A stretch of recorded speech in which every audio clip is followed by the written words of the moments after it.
Oh, I do apologize. Am I disturbing you? No, please. Do come in, Mrs. My name is Miss Alice de Bouvier. I'm Mr. Holmes' new neighbor. Oh, I didn't have the pleasure to... I am Dr. John Watson. Could we provide you with any assistance? Oh, she is not the concern, Watson. I'm... Then, what is this about? That child standing sniffling behind her. Get rid of him, Watson. But he is shivering with cold. And he is upset. What happened to him? Little Tom knocked at the wrong door. Oh, for crying out loud. Oh, boy, come in. Warm yourself by the fire. Can I offer you a cup of tea, Miss de Bouvier? Well, It is not as though we are disturbing you-know-who. Are we? I suppose not. Since you are our new neighbor, it is perhaps better that you know what he's like. You're starting to worry me. Well, Mr. Holmes is relapsing. This illness that he has seizes him when he finds himself with nothing to do. He becomes completely asocial. And alas, this is a very difficult, medically incurable case. Now this must stay between us. Of course, I understand. How very sad. But there is a cure, if only a temporary one. A thrilling inquiry. Most certainly. If he refuses this one, then his condition will worsen. Oh, I am still here, you know. I didn't fall out of the window. Very well, then. Thank you, miss.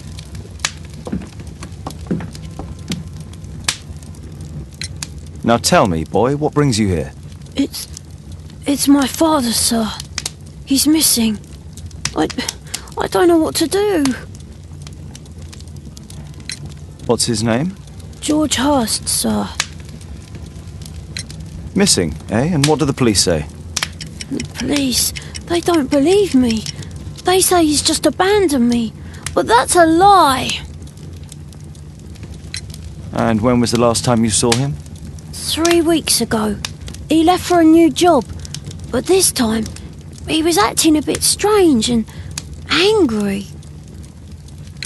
Strange? In what way? He said to me, "Son, I'm out on a special job. Don't you dare move from here." I think something went wrong. 3 weeks? That's a long time. Well, every day I thought he would show up. And anyway, I can look after myself. What were you thinking? You and your father are both at risk. You should have come to me much earlier. I was afraid. I ain't got no family, and I've got no other place to go. If our landlord finds out that father left me, he'll throw me out on the street. Tom, you've been very resourceful. We shall be discreet. If only my mother was still here. Very well. Your address, please, Tom. 12 Dorset Street, the first floor, door E. It's in Whitechapel, sir. But I ain't got no money to pay. Who asked for money, Tom? Your case seems to be the very medicine I need. I'll meet you there shortly. Oh, thank you, sir. Poor child. Holmes, you should help him. Brave Toby, the best nose in the British Empire.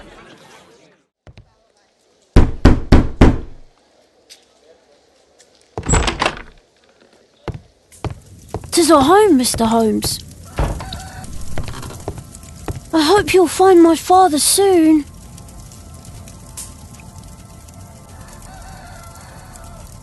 So that's why you came to see me. A collection of worn-out and second-hand books. George Hurst was providing his son with the best education that he could afford. Father bought all those books for me. He didn't tell me, but I know that he pawned his coat for them. Food's running low. It's already 3 weeks since George Hurst's disappearance.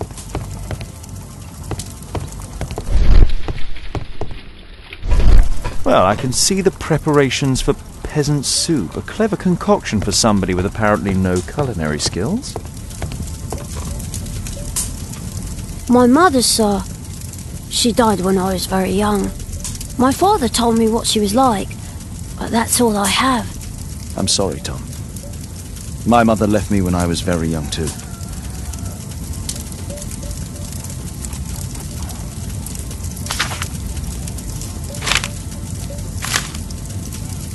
Hurst covered his bills ahead of time, thus providing Tom with security and sustenance. The roof leaks all the time. Father used to fix it. George Hurst's work was varied. He was evidently a hard-working and valuable hand. Old clothes, soiled and worn.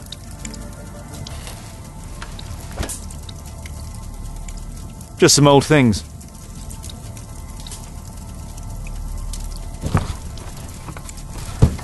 A leather satchel, what's in it?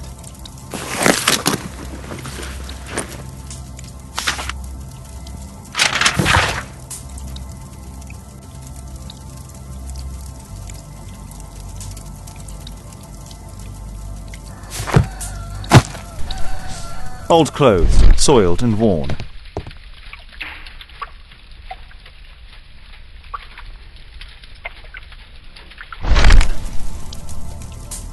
The old Tabard pub, North Street.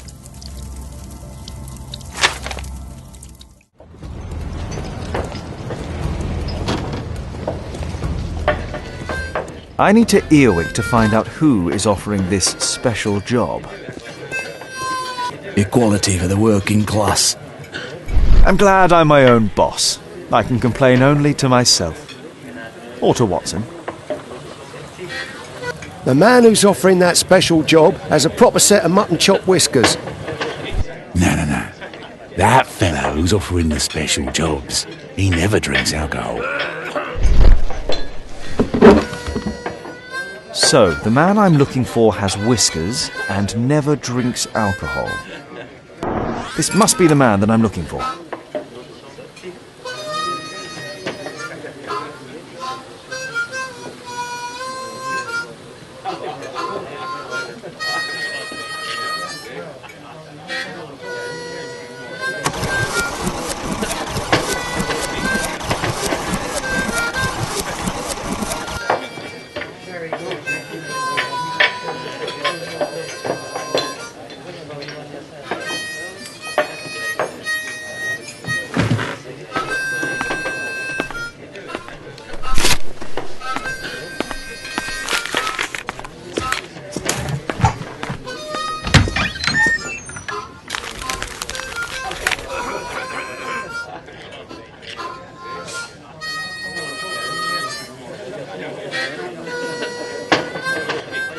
Interesting.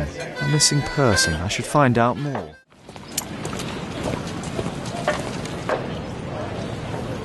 You see that gentleman? I need you to follow him and report back to me.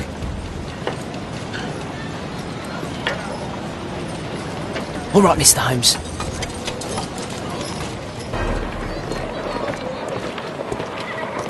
They won't let me pass. I'll need to find another way.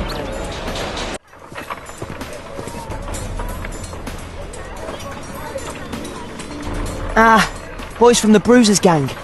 Better keep out of their way.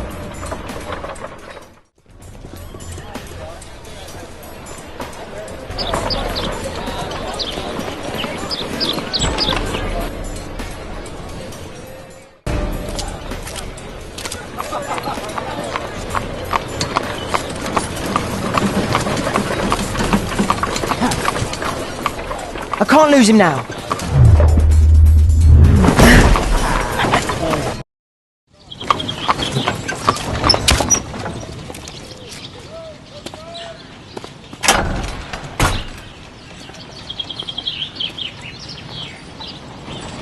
Interesting. What's going on in the yard? Wow, a lot of expensive stuff.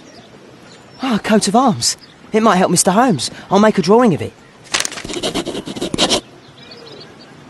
Do only 2 people live here? I wish one was me. Bags of food. I like this house. Wigan's tale was quite unusual. What do you make of what he found, Holmes?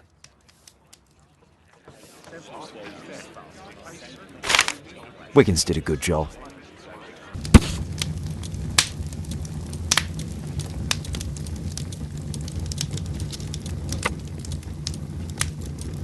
Here it is. So this man could be Lord Marsh. Huh. A lord who hangs around in a public house. Let's pay a visit to Lord Marsh. We'll pretend that we're interested in his charitable activities.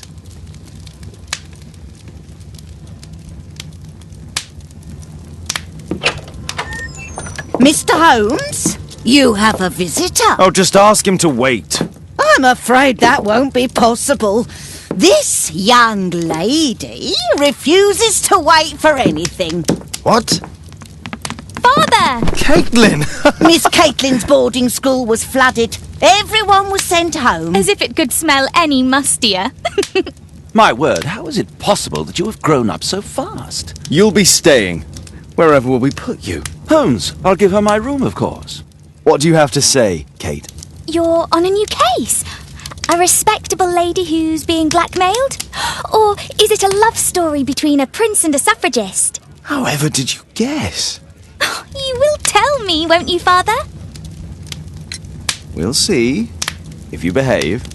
All right, then. Have fun. I'll go and unpack. Will you help me, Mrs. Hudson? Holmes, about Caitlin. Yes? She has grown up, hasn't she? Don't you think it's time to tell her? To tell her what, Watson? Well, about her father. Never. Absolutely never. Do you hear me? Holmes, you were responsible for the death of her father. You owe her the truth. She is old enough now. I would lose her. Can't you see that? She must never know, Watson. Is that clear? Holmes. It won't and can't happen.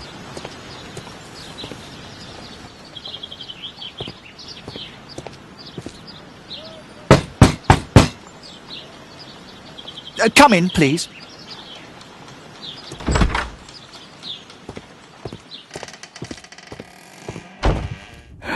Good day, gentlemen. Welcome to my home. How may I help you? Good day to you, Lord Marsh. My name is Sherlock Holmes, and this is my friend and colleague, Dr. Watson. I hope we're not disturbing you. You are with your physician? Yes, this is Dr. Reuben Fisher. But no, please, I'm intrigued by your visit, Mr. Holmes. I'm glad to hear it. The last thing I'd wish is to upset the patient. Lord Marsh, can I just say that I admire all of your efforts in assisting the poor of London? Yes. It is a war that we must fight, on our streets and now too from my home. You must surely have noticed those bags full of items, clothing and books for the unfortunate. That is inspirational. At my own humble level, I too try my best to support those in need. I thought perhaps that I could be of some assistance. I don't see why not. I already have the valuable assistance of Dr. Fisher, who happens to be my personal physician. It's curious. Your face seems familiar to me, Doctor. Oddly, I'm associating it with Whitechapel? Well done. You are right. I do occasionally frequent a few hostelries over there, would you believe it? Not that I am a drinker. But there, dressed as a working man, I can approach the other fellows to see if they might be interested in a special job. A special job? May I ask what you're referring to? Certainly. Since Lord Marsh began his special education program in 1889, he foresaw that such people would need an occupation of some kind. And so, with or without education, we propose these opportunities to work with Lord Marsh. It offers the less fortunate a chance to help make London a better place. That's remarkable. Yes, indeed. In order to truly see, one requires vision, yes? But also insight, and Lord Marsh has believed this since he was a child. Oh, Dr. Fisher makes it all sound so romantic. Let's close this topic.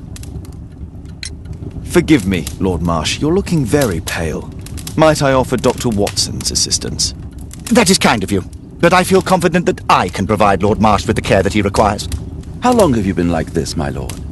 I'm fine, Dr. Watson. Don't fuss. It's only influenza.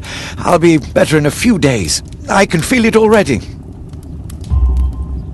In that case, why are you taking such powerful painkillers? Excuse me, what do you mean? Mr. Holmes is referring to the pills on your table. I'm sorry, but that's a medical confidentiality.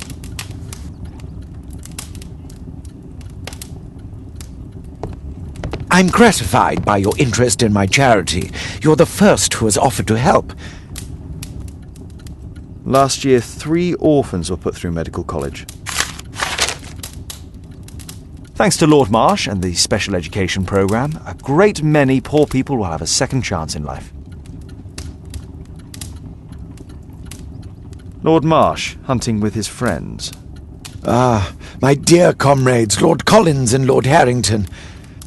If it wasn't for this godforsaken English malady, I'd be with those rapscallions right now. All in due time, my lord.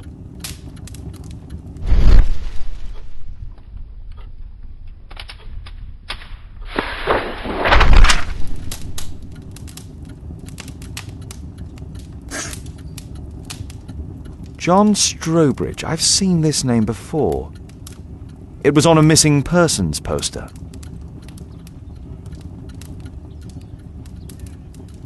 I can't quite work it out. Do you have any idea as to the number of people who might owe you their lives? Oh, don't embarrass me, Mr. Holmes. But indeed, these people have become like a family to me. That would be a fairly large family, I imagine. Yes, the list would be longer than any of your short stories. As for how large, well, Fisher is the one who keeps record. Might we take a glance at the list? I regret that is impossible. It is confidential. I stand firm upon that point, Mr. Holmes. I quite understand. We'll most certainly send a donation towards your educational programme.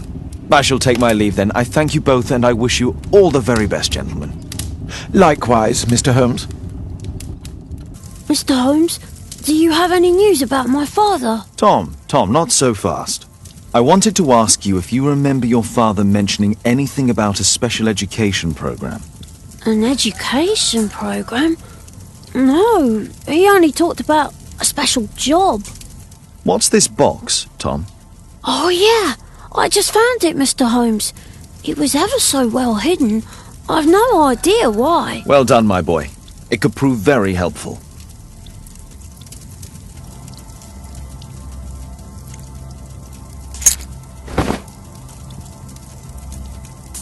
This oil can also be used on weapons.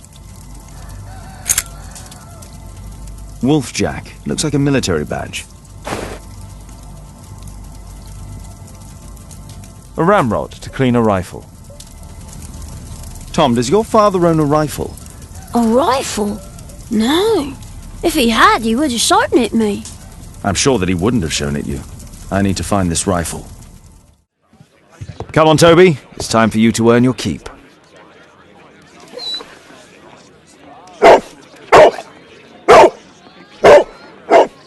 Watson? I prefer to visit Lord Marsh. I'm worried about the condition of his health.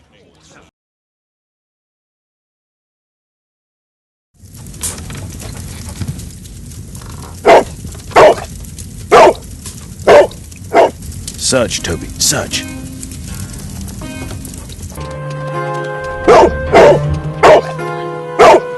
What's in there?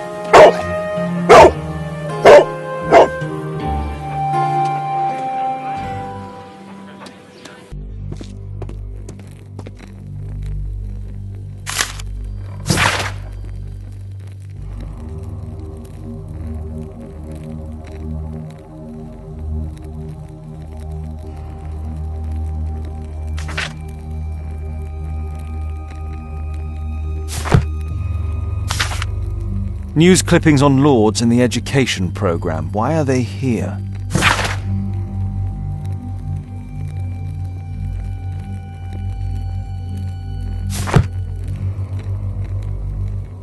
Let's compare this list with the evidence that we found earlier. This is the list of selected participants for October's special education programme. According to this poster, John Strobridge is missing. Let's compare them with people from Hearst documents.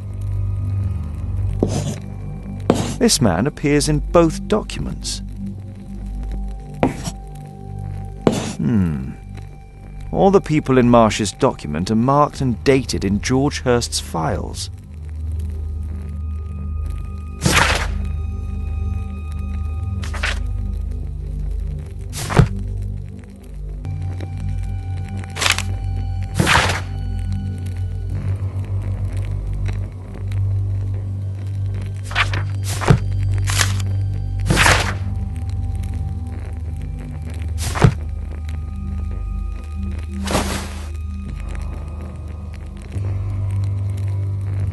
This case must have been full of cartridges.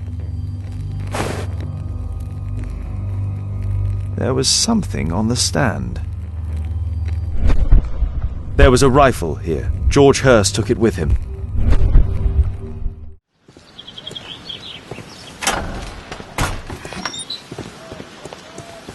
Holmes, what are you doing here?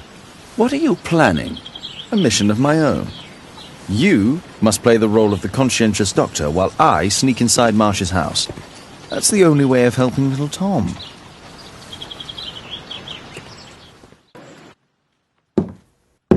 How can I help you? I came to visit Lord Marsh. What for? I would very much like to see Lord Marsh, if you please.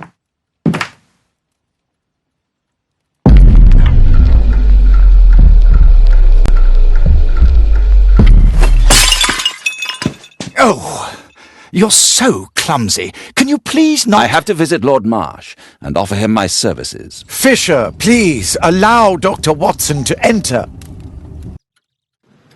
Good job, Watson.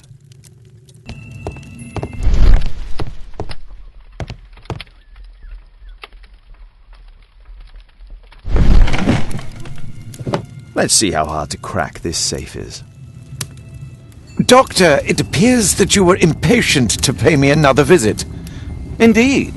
Will you allow me to examine you? A second opinion, so that the great Lord Marsh does not become the late Lord Marsh. Since you put it that way, very well. Shall I retire to your office, Lord Marsh? No, please, Doctor, I insist that you stay. I shall need your assistance. Will you break anything else? I'll try my best.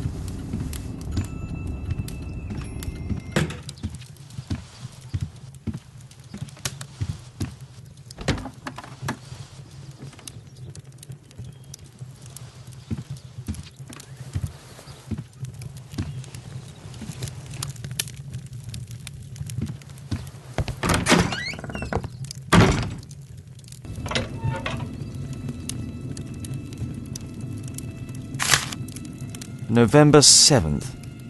This means that the meeting is planned for today.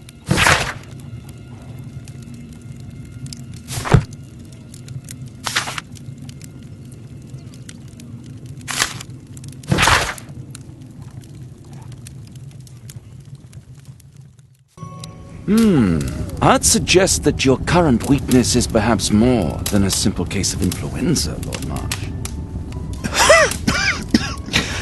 Where might your companion be, Dr. Watson? Oh, he's busy poking his nose into other people's business, I'm sure.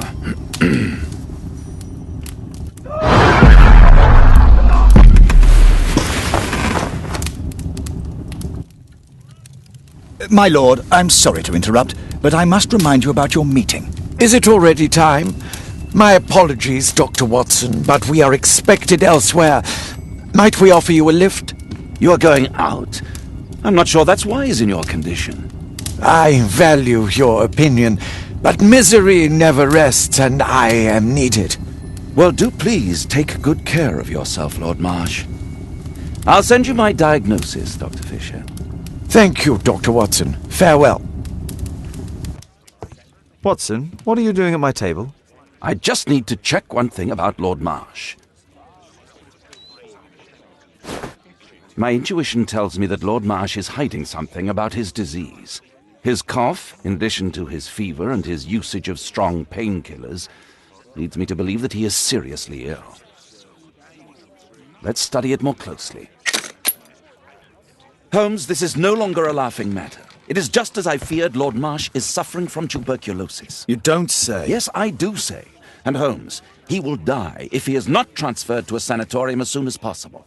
And yet both Lord Marsh and Dr. Fisher are doing their best to hide this fact. How interesting. But why? Why indeed, Watson? Oh, dear God. You don't think that Lord Marsh contracted tuberculosis while aiding the poor? How terrible. I have a commitment that I can't possibly cancel. Holmes, during my absence, please be extremely careful. This disease is highly contagious. And remember that we have women at home. Thank you, Miss Alice. Until later. I'll see you soon, Caitlin. Where have you been? Our neighbour lent me a book. She is so kind. I think she likes you. I doubt that. How is your investigation going? It's going. Dracula? Yes, it's forbidden reading at my boarding school. Did you know? Well, well.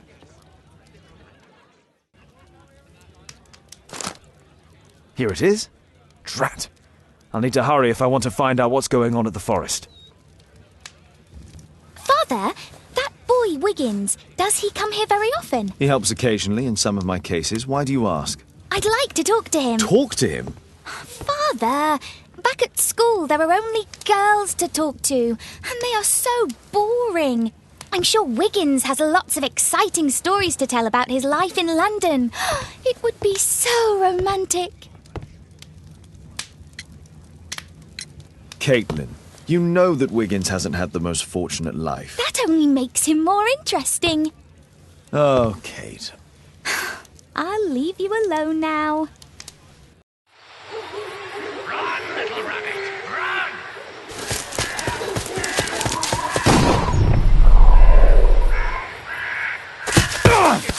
Find him!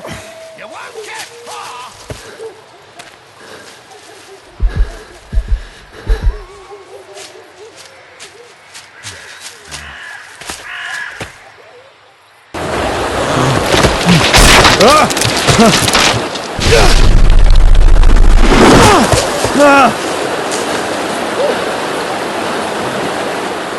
He was killed by a shot to the forehead.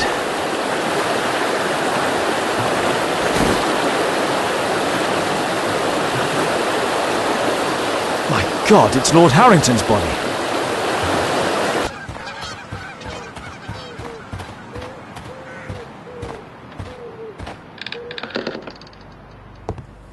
I can hide here.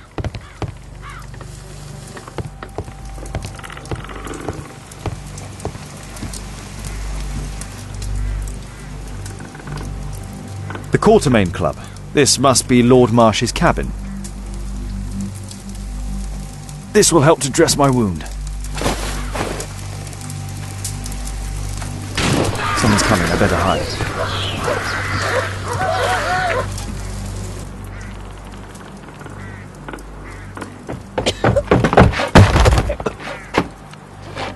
Breathe, Lord Marsh.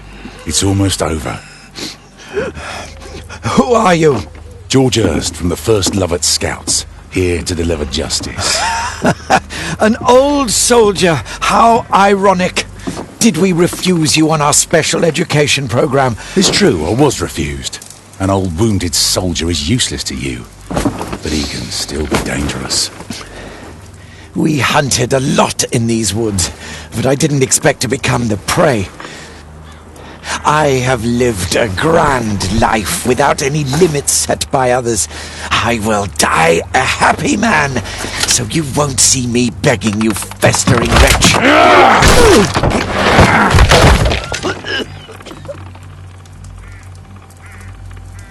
Prepare to meet your maker.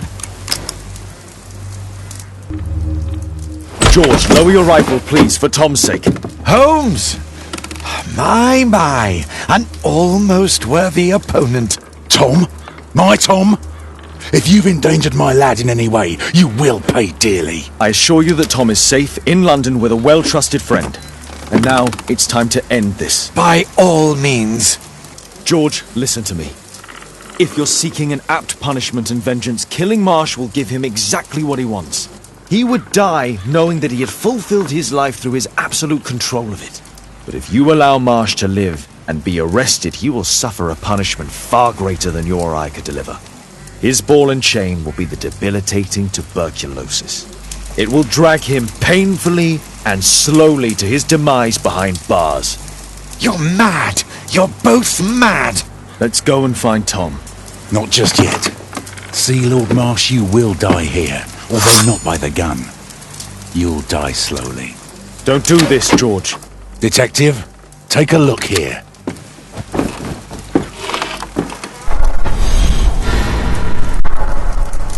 This is how you became sick, Lord Marsh. The beheading of your victims who were suffering from tuberculosis was what infected you. Poetic justice.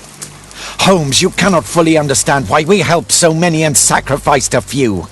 But don't let me die like this. Just kill me now.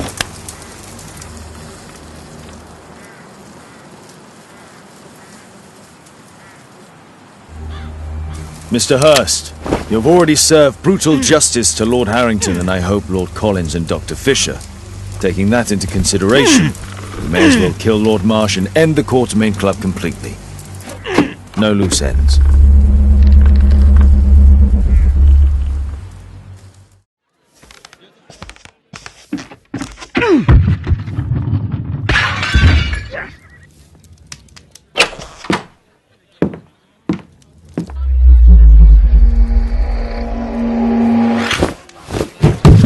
Yes! Well done, Watson! Holmes, you're playing bowls? Indoors? Not just any old bowls, Watson. Lawn bowling. Seriously? With your injury? Oh, no. Mrs. Hudson is going to murder you. Well, that's it for now. Time to go. Would you care to join me? You're incorrigible. And where are we going, Holmes? I'm participating in the final stage of the annual tournament held by the London Archaeological Institute's Bowling Club. It's an official invitation. I'll just need to dress suitably and then we can leave. Holmes, are you really sure you want to wear that? This? Everyone dresses like this at the club. That should be a sight worth seeing. I only hope our charming neighbour won't spot you like that.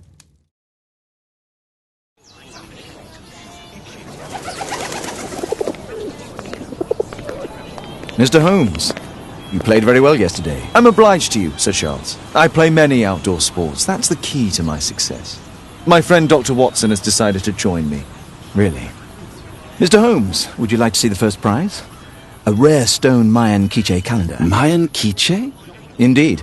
Their legendary king, Tekun Uman, has his statue just behind you. Although this one is a cast metal copy. That? Oh. Well, since only members may enter the clubhouse, we have exhibited the calendar outside. Please, explore. Ah, Mr. Holmes, are you ready to begin the final game?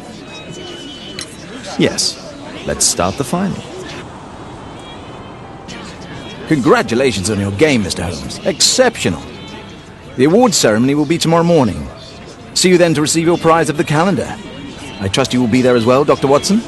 Unfortunately, I'll be unable to attend tomorrow. Duty calls. Ah, what a pity.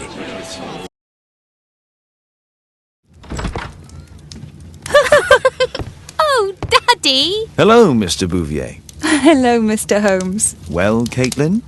Your costume! Oh, don't you like it? Oh, I do! Caitlin, come on. Show some respect for your father.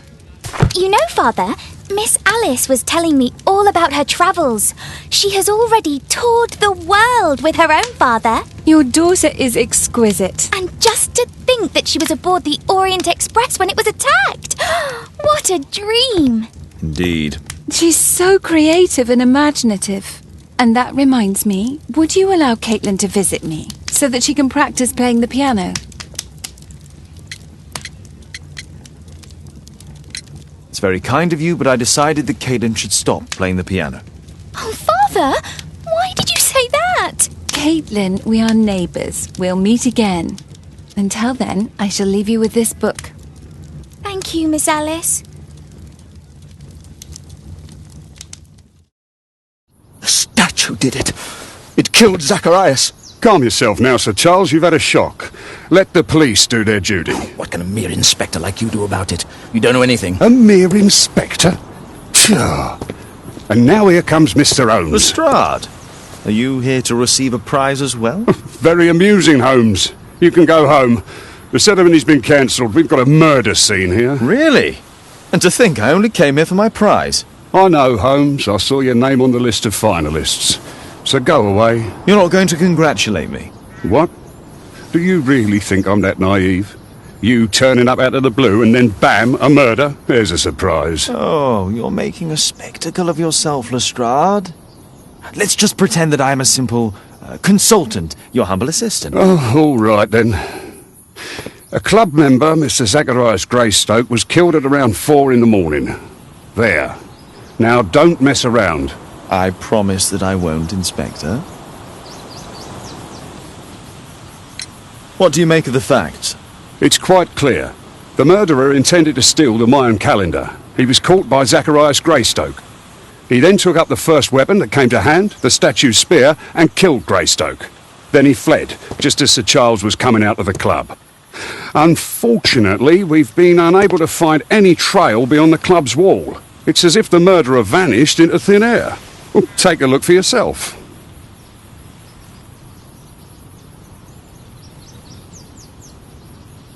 You're still here? The statue... The iron mounting rod is broken. This spear came from the statue on the pedestal.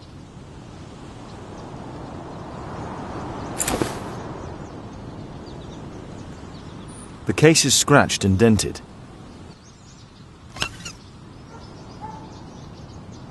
Tissot watch, Swiss, 1855. This watch is valuable and old. It's been through a great deal. Zacharias' folder with some documents. These drawings represent the Mayan symbols. Money was left inside the wallet.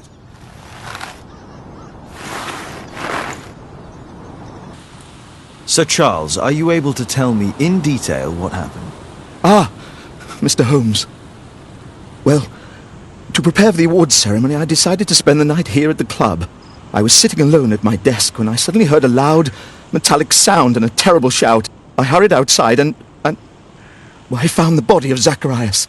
And I swear it, I saw the statue of Tekun Uman running away. You saw the statue running? It was dark, but yes, I'm sure of it. It was running, and it was making the most horrible metal sound as it did so. And can't you see, the pedestal is now empty. Did you know the victim? Yes, of course. It was Zacharias Greystoke. He was a club member, and an excellent bowler. But why was he here so early in the morning? Oh, I don't know. Sir Charles, where did the Mayan calendar come from? It was donated anonymously. We received it shortly before the tournament, with a letter asking that it be awarded to the winner. Is the calendar valuable? Not really. It has historical value, of course, but to be truthful with you, Mr. Holmes, it isn't worth very much. May I go in the clubhouse? It's members only. I cannot authorize anyone unless that person has a written warrant from the police. Pieces from the pedestal. A piece of the statue's mounting rod. Traces of metal on stone. Did you search the clubhouse? What for? The murder took place outside. And what about the statue? No idea yet. I imagine the thief must have taken it somehow. Right, so they were thieves, and they were very well equipped? Yes, must have been. Then there's also Sir Charles's version, but... Please, go on. He said this morning that he was alone at his desk when he heard a shout. He went outside and saw Greystoke lying on the ground and... Believe it or not, he said that there was no one else on the green that night but the statue itself running away. You mean that the statue might have killed the victim? Interesting. Absurd, more like. Besides, it was dark and foggy. So, somewhat like your version, then.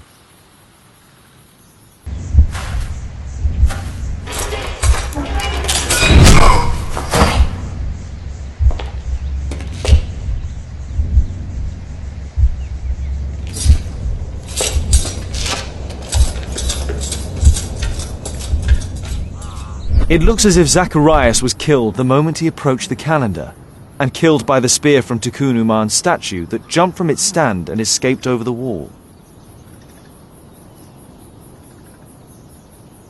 Well, Holmes, your conclusions as my consultant?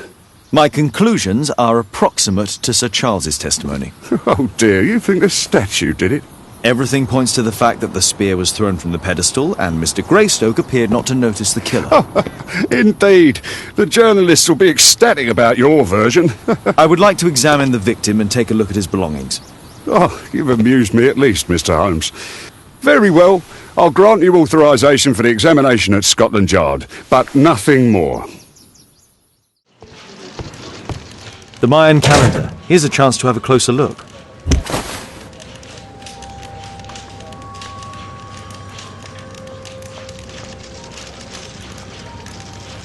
Interesting. What are the symbols here? I'll need to redraw them.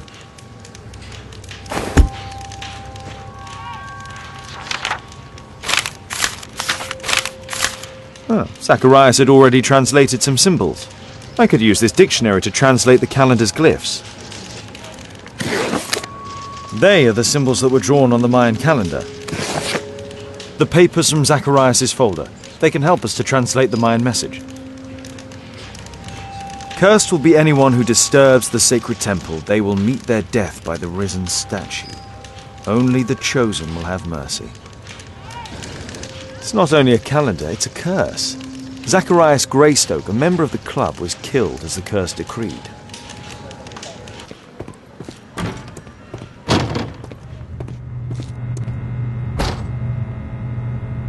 It was a powerful throw. The spear pierced right through the body. Traces of alcohol were found in the stomach. Apparently Zacharias had been drinking before his death. The coroner mentions in his report some specific cardiac and digestive system damage.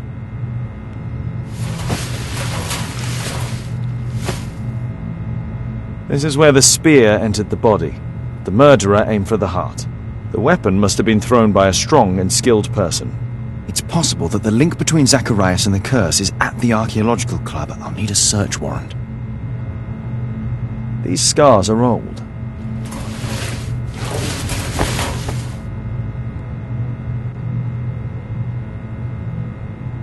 Red eye. It looks like a serious infection.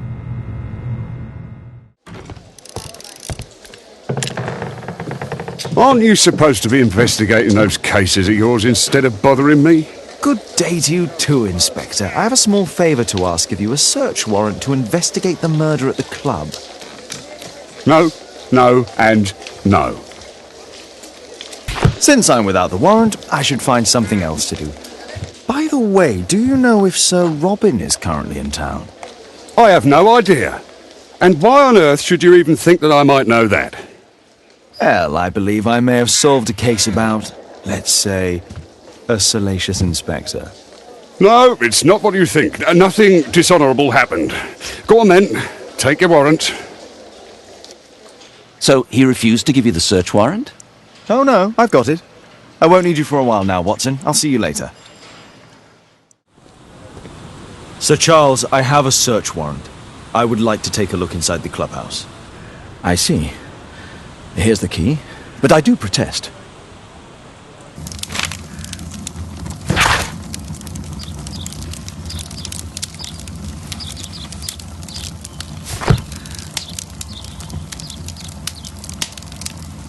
Ah, Sir Charles was once a captain in the guard.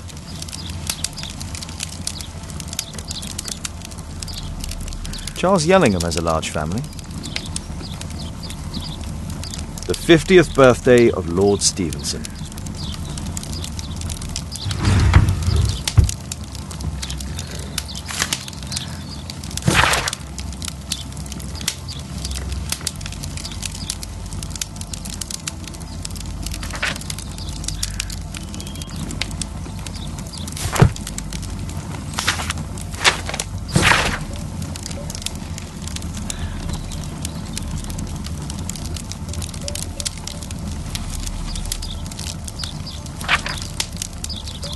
Interesting. It appears that the club is unable to pay its debts to the bank.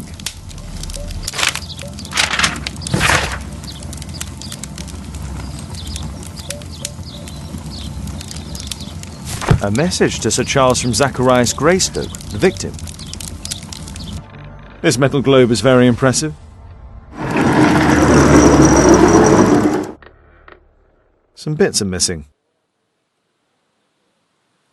Some bits are missing.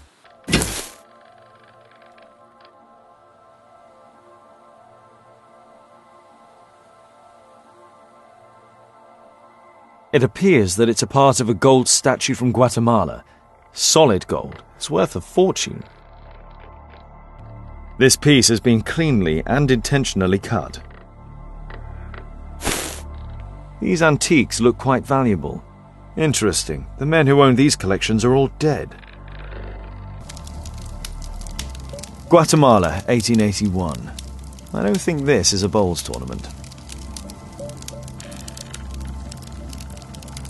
I wonder who this man is. It's Sir Charles Yellingham, the director of the club. The photograph appears to have been faked or damaged. I'll take it. Sir Charles, you informed me that you didn't know why Mr. Greystoke was here at such a time. That's correct. I have no idea.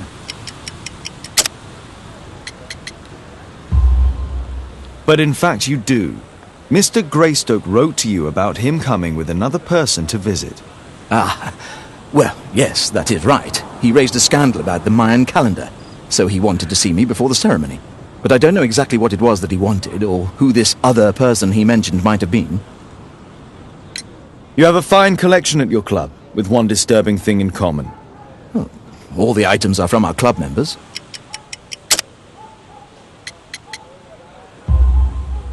But only from deceased members, including Mr. Greystoke. Yes, but it is a rule of the club that all our members undertake to donate their personal collections to us in the event of their death. It appears that part has been painted over. I need to find out what's underneath. Aha, there's another person in the photograph.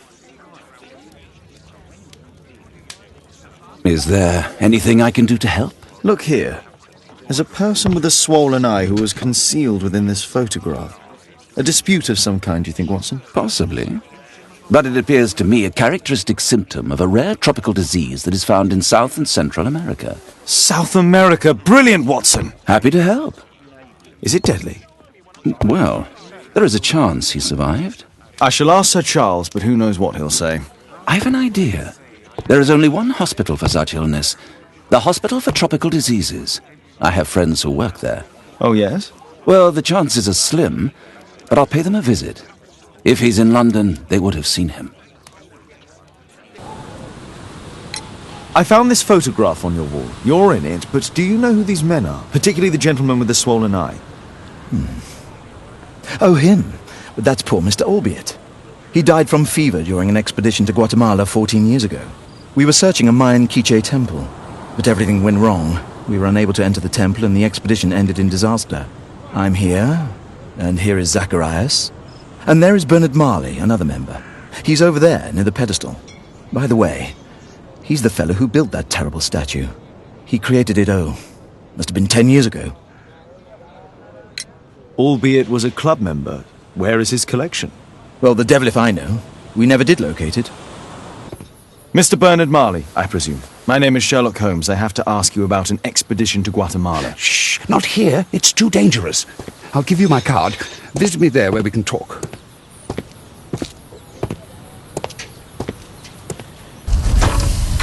Mr. Holmes, you must forgive my escape at the club. It wasn't a safe place to talk.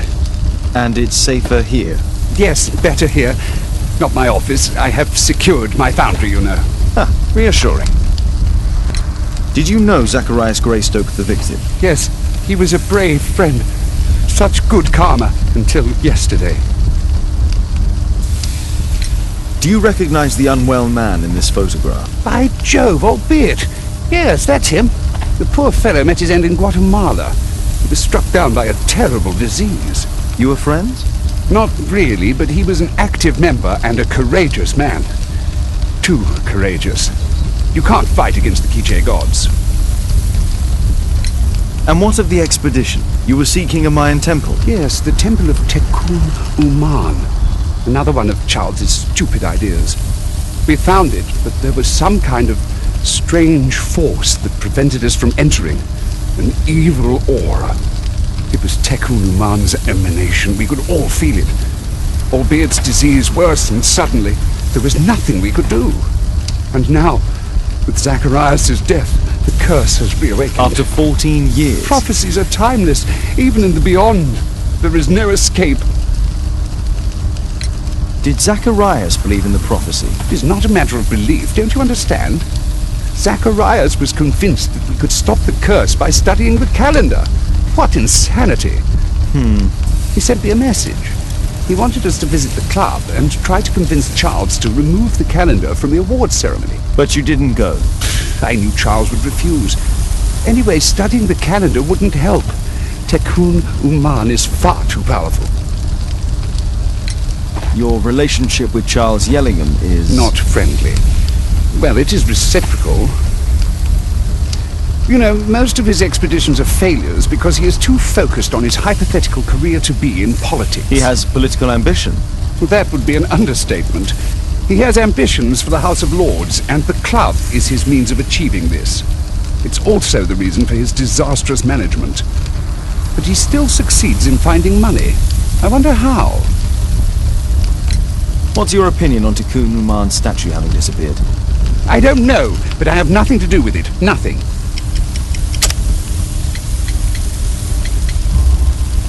But in fact you do. You made the statue.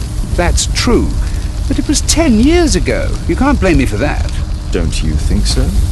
After all, it is the statue that is responsible for killing. No! It's Tekun Uman. But who could imagine that a simple statue replica would be chosen by Tekun Uman? Nobody. I have to leave you now. I've got paperwork to do. And we've spoken too much. He could hear us. Tekun Uman. Well, goodbye then.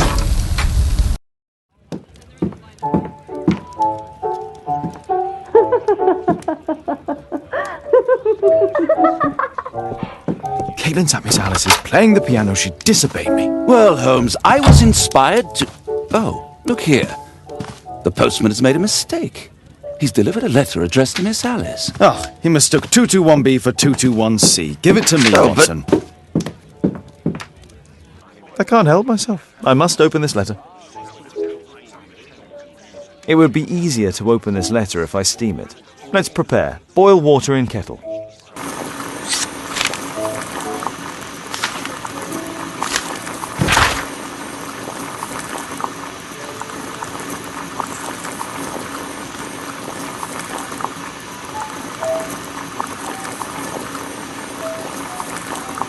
Miss Alice planned to live here because of me. I need to have a talk with her as soon as possible.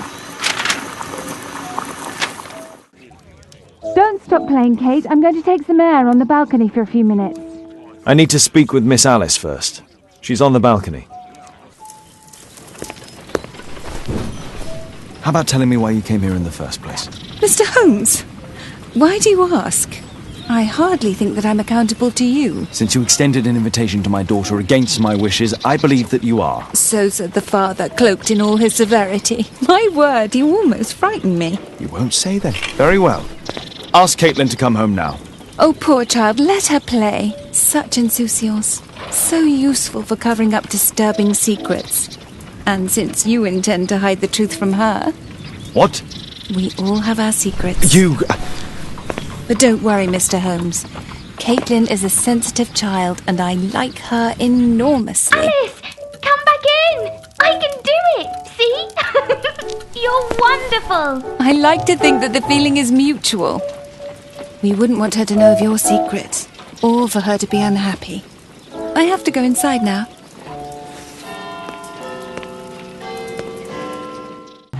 Oh, Dr. Watson, may I help you? Hello, Baird. My colleague and I are here to see Mr. Byron. Ah, Byron. Yes, he's in a bad way. You'll find him in a cubicle on the window side. We would like to ask you some questions about an expedition that took place 14 years ago. An expedition? What expedition? You're wrong. I've never left London.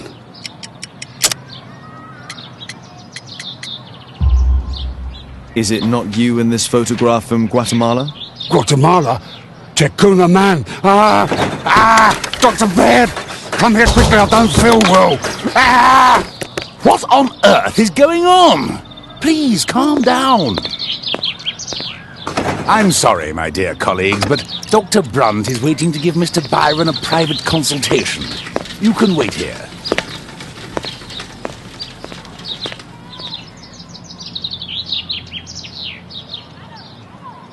What should we do next, Holmes?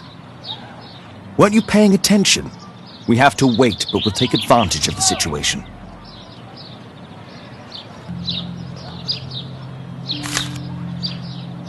Our man passed by a circus. Oh, you're still here? Obviously. We're waiting for Mr. Byron. Is he not with you? No, the gentleman left directly after his consultation. Oh, he forgot to collect his belongings.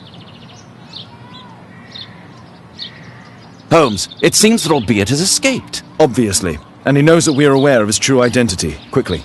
I know how to find him. Watson, stay alert, and you'll need to be quiet. A slot. It appears to be part of some mechanism. I'll need a dagger to work the mechanism.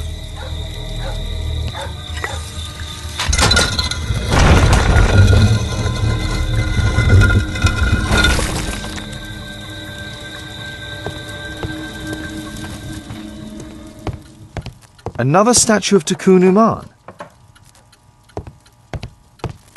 It can move, but a part of the mechanism is missing. Be careful, Watson, unless you want to be speared by Takun Uman. Marley dismantled these alarm clocks for their parts. We need to hurry and find out what Mr. Marley is hiding. So, Bernard Marley built a mechanical globe. This globe has space inside. It should be possible to open it.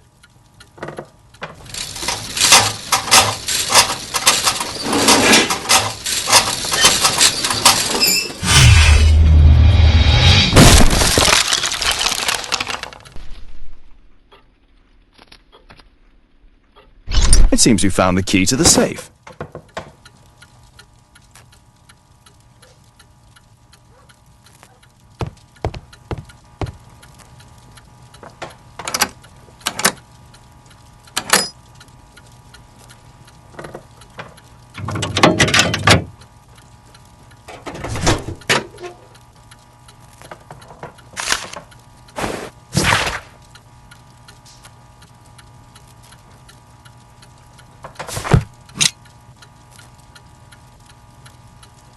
A piece of a map in metal. This object evidently connects to something else. This part is in solid gold. It's worth a fortune. The statue is in 3 parts. Only the gold is original. Marley must have reconstructed the other 2. It's almost daylight. The workers will be here soon. It's time to leave.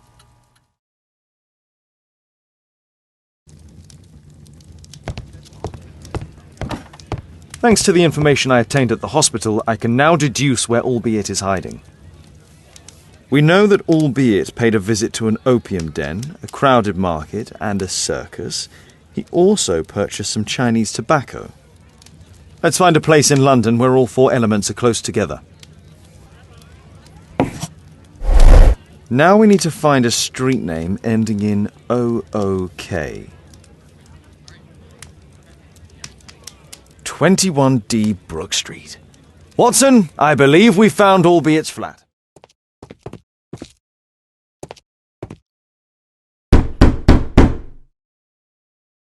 Help! Do you hear that? Quick, we have to open this door. The door's too strong and the lock is too solid to break with bare hands.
Watson, cover me!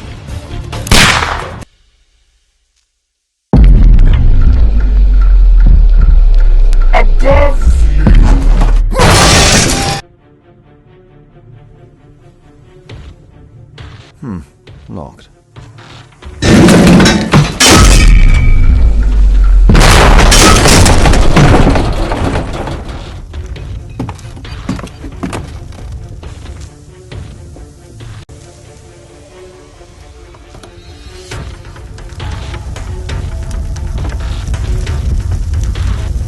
Watson, come here.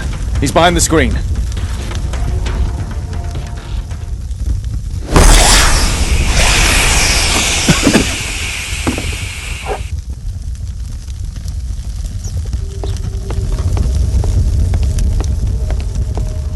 Our assailant escaped using this rope.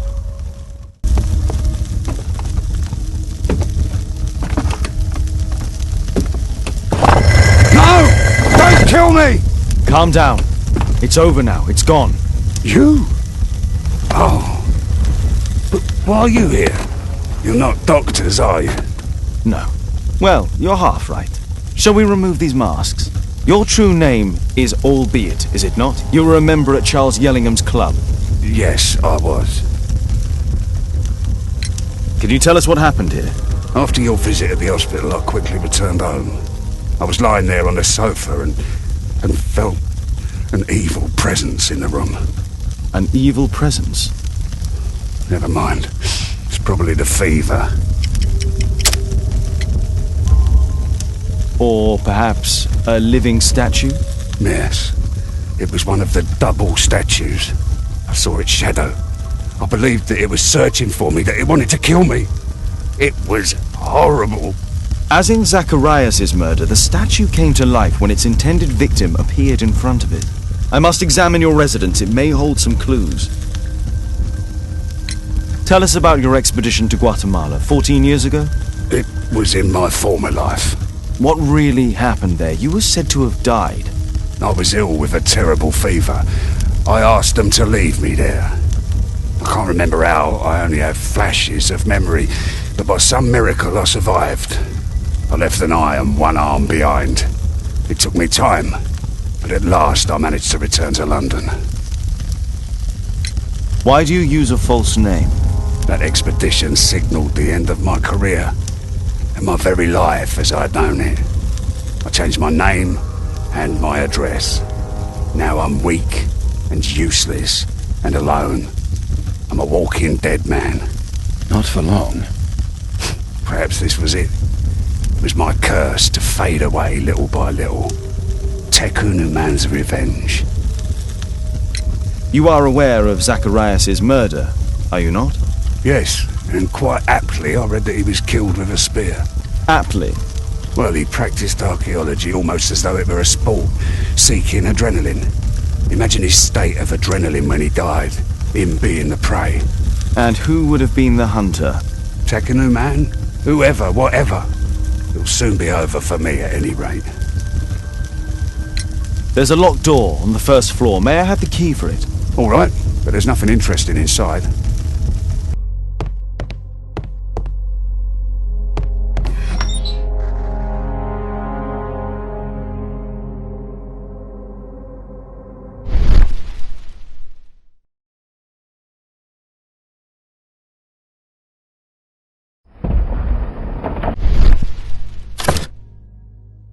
This model forms a part of another, larger model.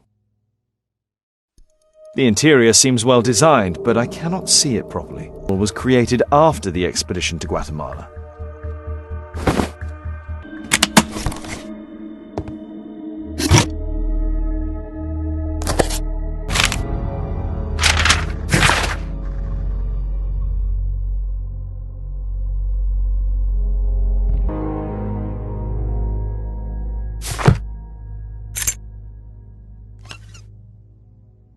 Albiet's wife and son, I presume.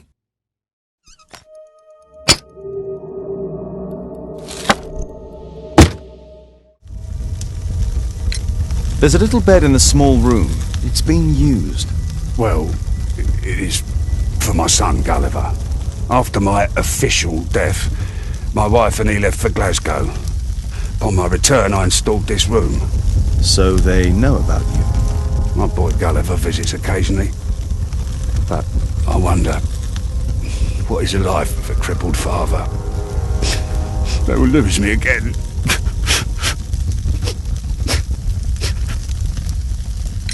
Mr. Albeit, what is this? How? It's impossible. How did you find it? Answer me. 17 years ago, I built a model of Tekkening Man's temple. We stored it inside the club's globe before leaving for the expedition. I've no idea if it's still there. While in Guatemala, I had dreams about a missing part. A pyramid. Then, when we entered the temple, I experienced vivid visions. Wait a minute. You entered the temple? Well, yes, we did. And we found the pyramid from my visions. But I was too weak. I was unable to solve the mystery of its entrance. I failed there. I always wanted to understand why. So upon my return... You rebuilt this final part according to your visions and... Nothing. But I'm dying, and at least my son will see that I did my best to complete my life's work.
Mr. Albeit.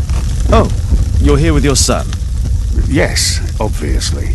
We have to talk with you, and it involves the police. I see. Gulliver, go across the road to Mrs. James. This is an adult conversation. Hold on just 1 second, please.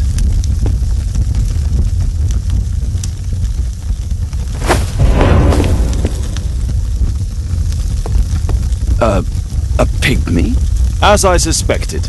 Albeit brought him back from Brazil. You were both slaves there and you escaped together, am I correct? You are. We are companions through life to death. He's more like a brother to me. So he's the murderer? But he was merely obeying his master. Yes, I'm the one who planned the murder. I'm the one responsible. You wanted them to pay for what they did to you. True. Now I don't care what happens to me. I'll be dead soon. But Gulliver, you have to let him go. I wasn't planning to arrest you, only that we might know the truth. Although I regret that Gulliver must leave England and return to his own country. Shame. But thank you, Mr. Holmes. Father, Mr. Orson Wilde is here, and I'm going to stay with Miss Alice. What? Did you forget? Orson Wilde, you know, the star of American theatre. And he's visiting and staying with us. You did forget? No, not that. I meant you wanting to stay with Miss Alice. Yes, that's right. Miss Alice suggested it. She told me you couldn't possibly refuse.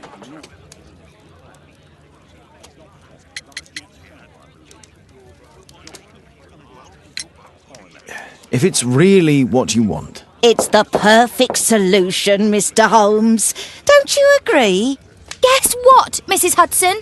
Mr. Wilde is here to study my father's character for his next play. And he won't be disappointed, will he? Father is so pig-headed. I can't believe it! The great Sherlock Holmes standing in front of me! I'm sure that our two brains will... Brains. Mr. Wilde, your room. Charming. This is such a fascinating city. We need to talk. I'd rather not. You're going to be angry again. Goodbye, Mr. Wilde.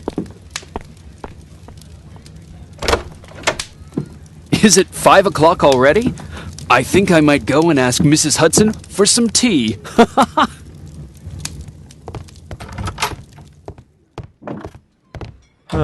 Wilde's already making himself at home.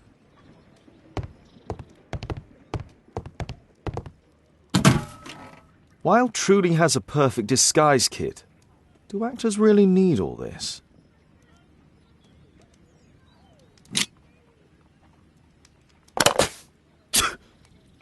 Face powder of an excellent quality.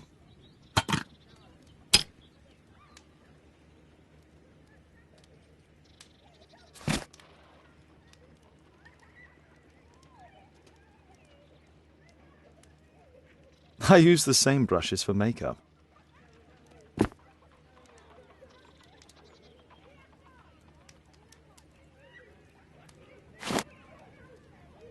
This must be grease paint. I forgot my hat. Father? I'm just checking, You've got something on your face. Is it makeup? It might be. Practicing my disguises, you know me.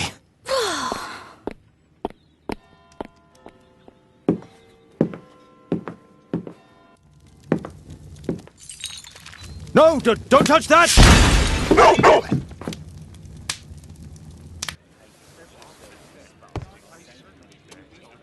Ah, Mrs. Hudson, with our tea.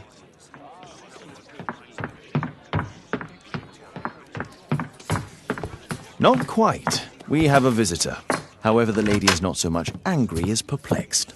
Good day to you, gentlemen. My name is Mary Sutherland. I have come to you, Mr. Holmes, because I would give everything I have to know what has become of Mr. Hosmer Angel.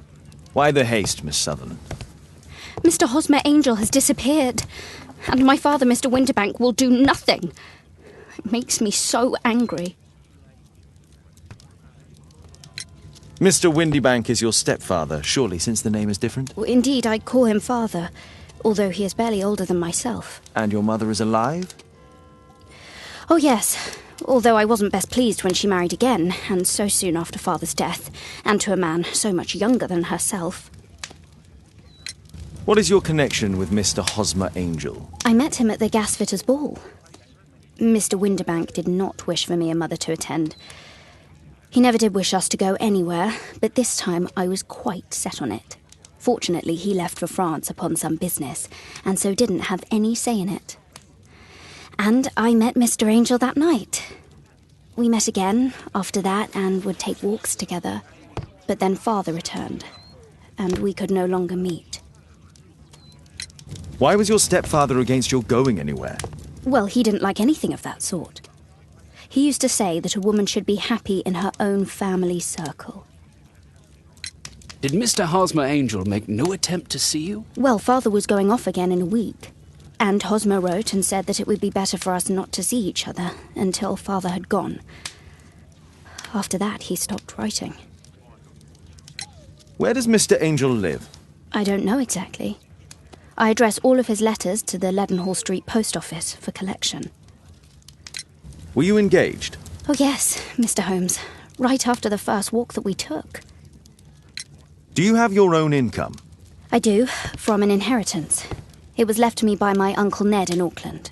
Then you have all that you could wish for, naturally. Well, I live at home and don't wish to be a burden to my family, so they have the use of the money.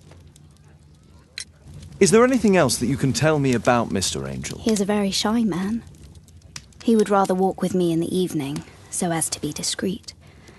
I put a missing persons notice in last Saturday's Chronicle. Here's a copy, and a letter from him. Ha-ha, a love letter. Yes, I see. As I anticipated, this validates my deductions perfectly. What deductions, Mr. Mr. Wilde. Holmes, tell her.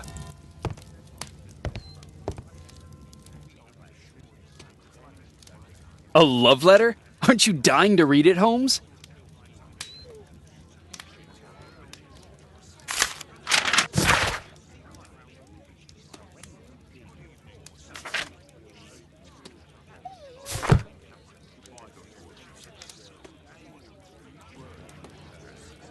This is strange. The love letter is typewritten.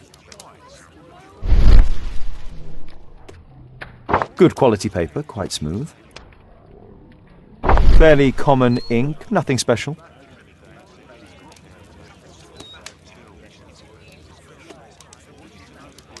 We had a wonderful time together, didn't we, while your father was in France?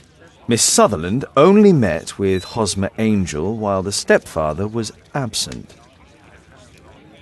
Hosmer Angel decided not to leave his signature. Let's study this letter more closely. There are some letters with typographical defects. Miss Sutherland, do you have any other letters from Mr. Angel? Unfortunately not. But I've brought my father's letter from Paris. Here it is. The stepfather's letter is also typewritten. Quite common paper with a light yellow tint.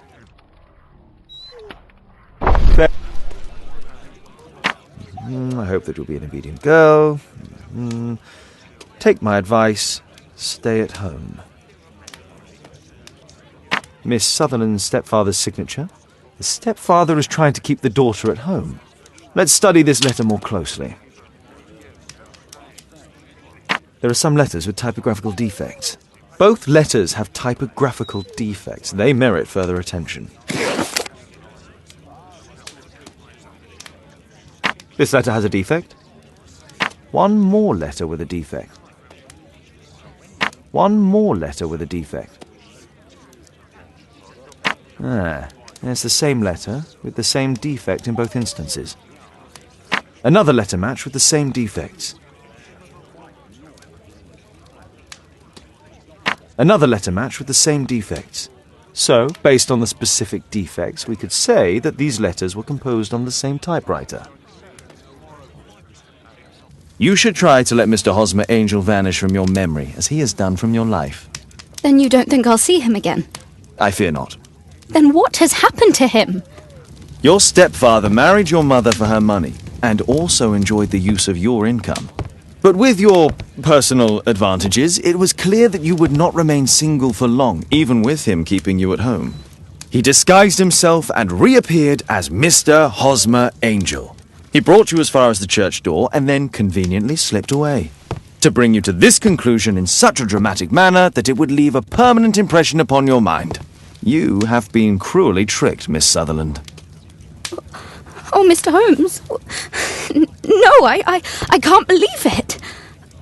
But we were engaged. Oh, it's horrible to think about. But thank you for all you have done, Mr. Holmes. Holmes, you could have been more diplomatic.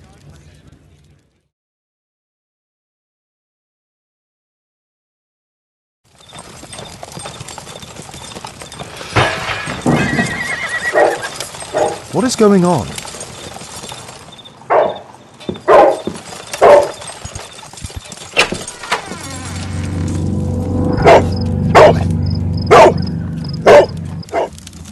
Mr. Holmes, is everything all right? Oh my God. Go back to your flat and stay there with Kate. It's ticking.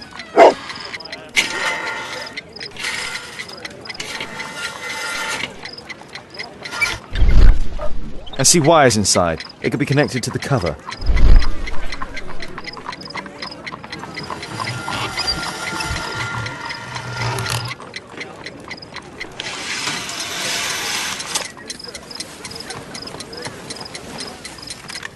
A fancy ticking homemade gift from a secret admirer. I have 2 minutes to defuse it. There are wires attached to the bell and hammer. When the alarm triggers, the bomb will explode. A source of electricity for the detonation. Aha! This solenoid protects the bomb from being easily diffused. If it loses its power supply, it will close contact between the secondary chain wires and the bomb will explode. A package with explosive material. There are wires going in and out. It's useless to predict how they might be tangled up inside.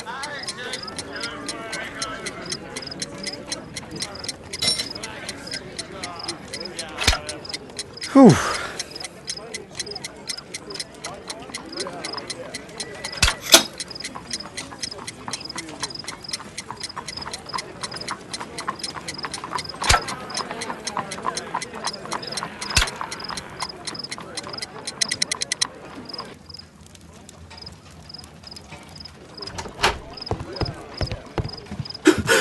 What happened?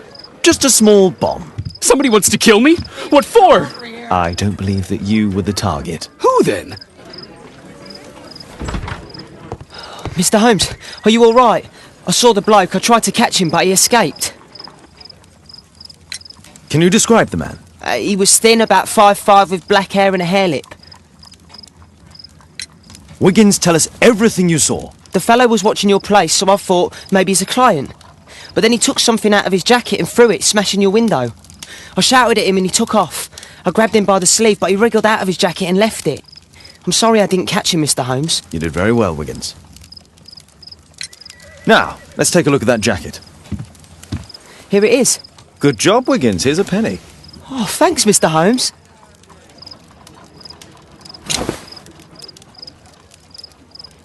JT are the owner's initials. Let's see what's inside. There could be a hidden message that's been written with some lemon juice. No, don't touch anything else.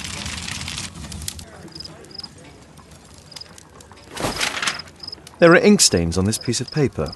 I could read the text with the help of my analysis table if Wilde hadn't already destroyed it.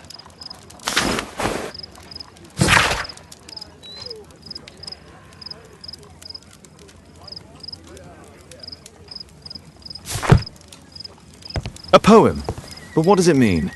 This isn't a poem. It's a song called Rally Mohawks. That great moment when America rebelled against England's dominance. Then rally, boys, and hasten on to meet our chiefs at the Green Dragon. And I bet they hoisted a tankard of ale and invented a new nation. Along with deciding if this was the week they got to dump some tea into Yon Harbor. Why ever did he keep such a song in his pocket?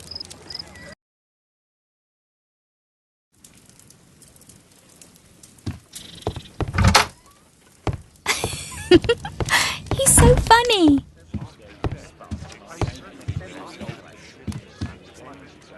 Did you sleep well, Kate? Very well, thank you, Father. Is that Wilde? Whatever is he doing now? He's transforming you into a legend. Oh, silly man. Kate, what's the matter? Well, I just came by to tell you that I'm going to the zoo with Alice. We'll be having lunch in town. The zoo? What on earth for? Perhaps because it is my birthday today? I fooled you, didn't I? Of course I remembered. Here's some spending money. Go and enjoy your special day. All right. I'll go then. Kate. You never do anything right. All right. Come here. I've had enough of you not caring about me. I do care. I've just had a difficult night. Yes, Alice told me about the bomb, but you wouldn't. Kate, I only want to protect you. You don't understand anything. I wish Alice would adopt me. Don't be ridiculous. I don't know why my parents entrusted me to you. Did they really know you? Kate, come back! Damn it. Such a waste. This Alice, I have an odd sense about her. It's as if she's playing with Kate's feelings. This would be a good opportunity to investigate Alice's flat while they're absent. And anyway, it'd be better to visit the Green Dragon Tavern during the evening.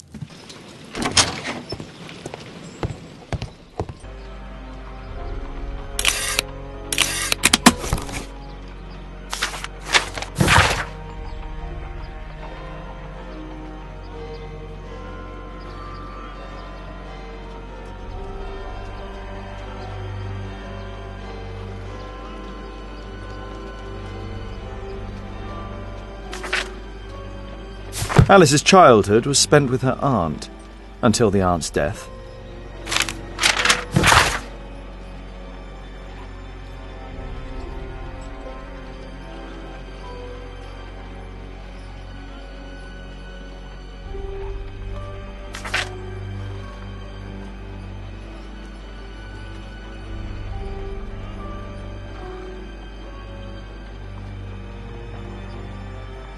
Alice was unhappy with all of her adopted families.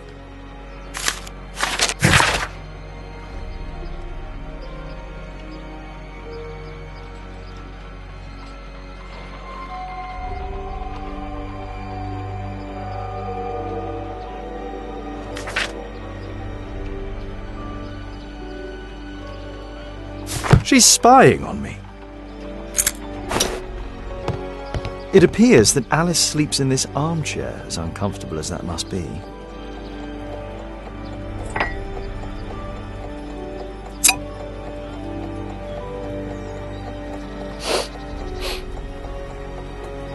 It has no smell.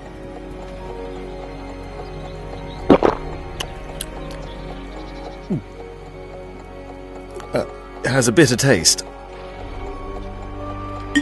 No smell, bitter taste. It's a tincture of barbiturate.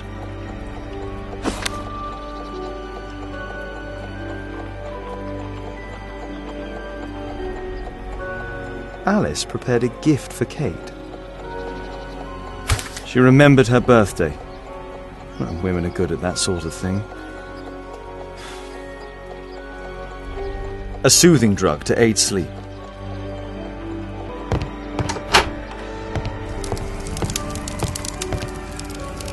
Sarah de Bouvier is Alice's mother.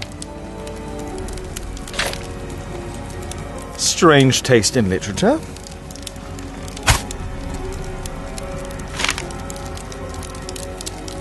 Her full name is Alice Floella Hamilton.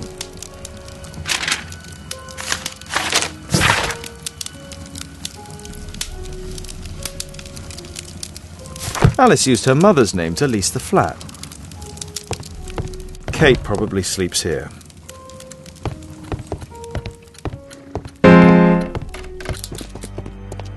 This lock is quite new.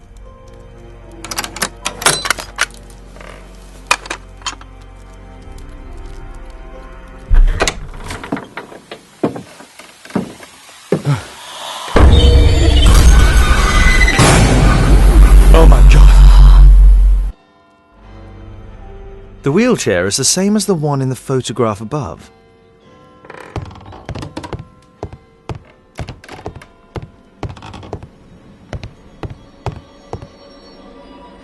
It's my distant ancestor, Horace Verne. William Hamilton. But I know him. He was a bandit who I arrested 20 years ago.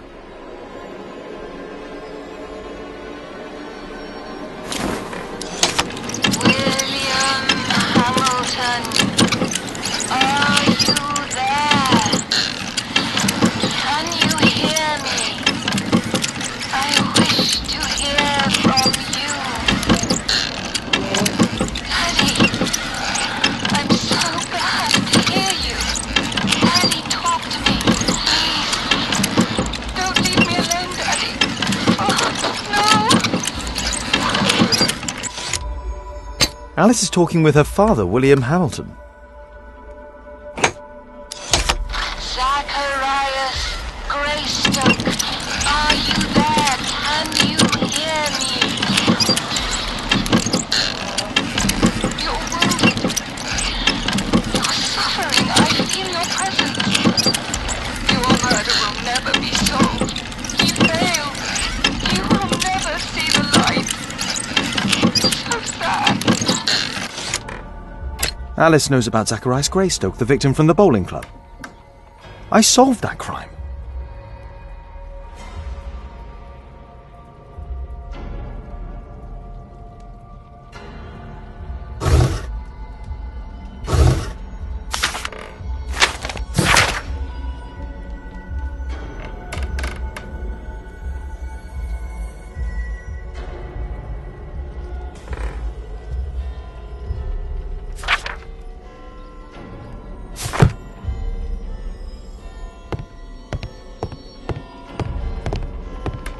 Abraham Lincoln. My word, look at this setup. Alice practices spiritualism.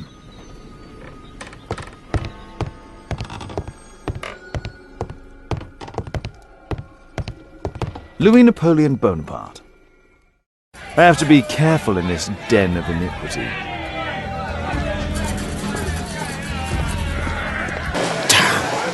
The attack on Holmes failed. I'll drink to forget that I'll drink.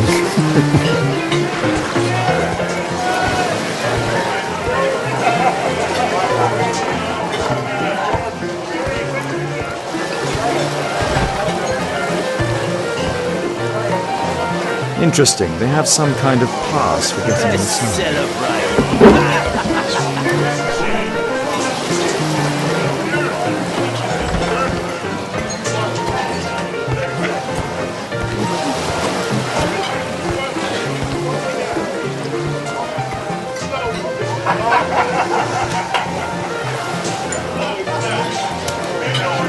A man with a hairnet. He could be my attacker. I should find a way I'll to drink go to upstairs. forget that I'll drink. Pour me a double. I'm going outside for a cigarette.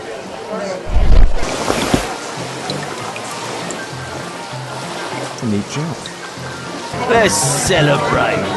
You can get in. Cheers! Bottoms up.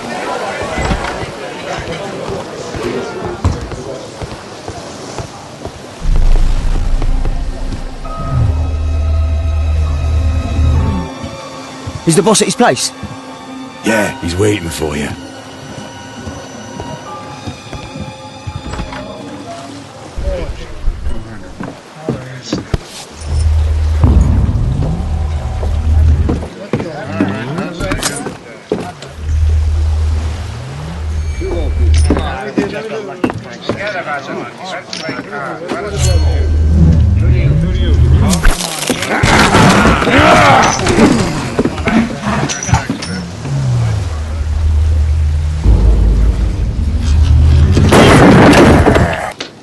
I have to try and go around.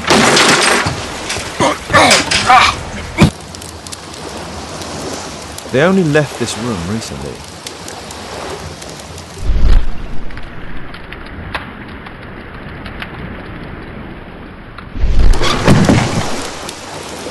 Clever invention for hiding gambling items in the event of a police raid.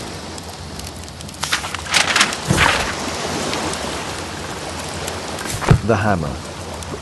Jack Cole, I remember him from the raid 3 years ago.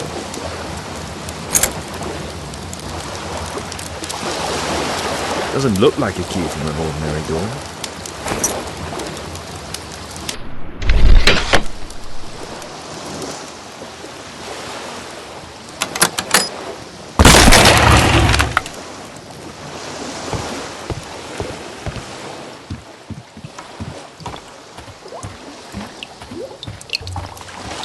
Damn, I'm late. Left. It's evident that all of these items were stolen by Jack Cole's gang. It's the suitcase belonging to that fellow with the hairlip. No doubt these things were stolen. Our man, most likely with his family. After moving into our new home.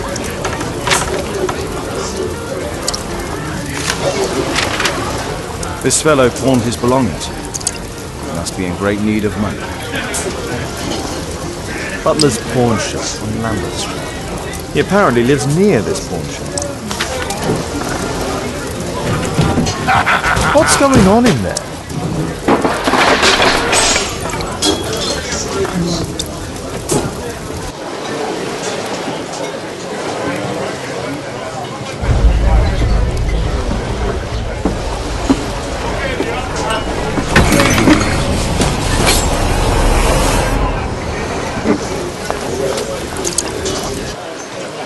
Holmes! You sneaky bastard, I'll kill you!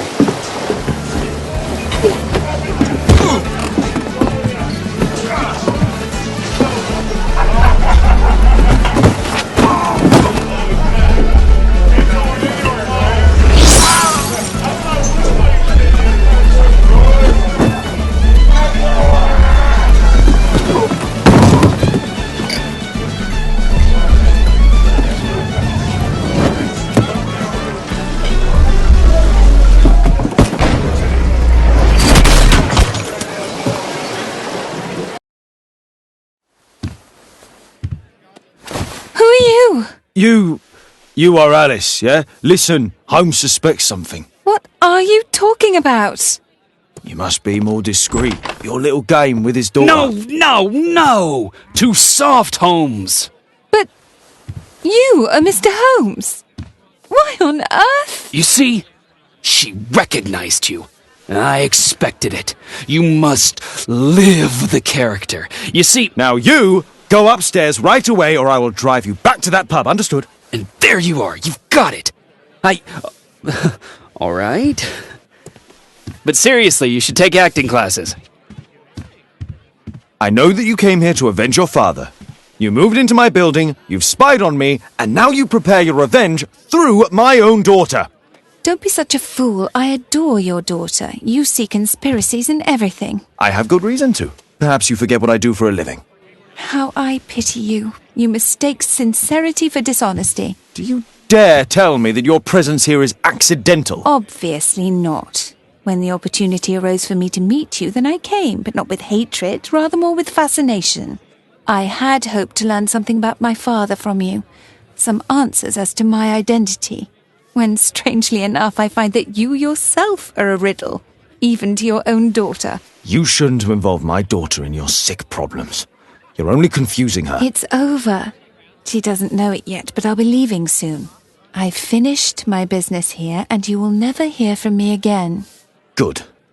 But you better speak to me directly. No being furtive. I had no idea that you could show such a high level of indulgence towards the children of criminals. I'm going. Please, I beg you, do not spoil my last moments with Caitlin.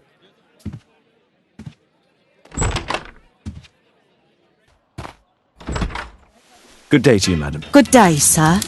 I'm here to see your son. Jeremiah? He's not at home now. Might I ask you a few questions about him? Perhaps we could speak inside. I don't know who you are, sir, but I'll have to ask you to leave right away.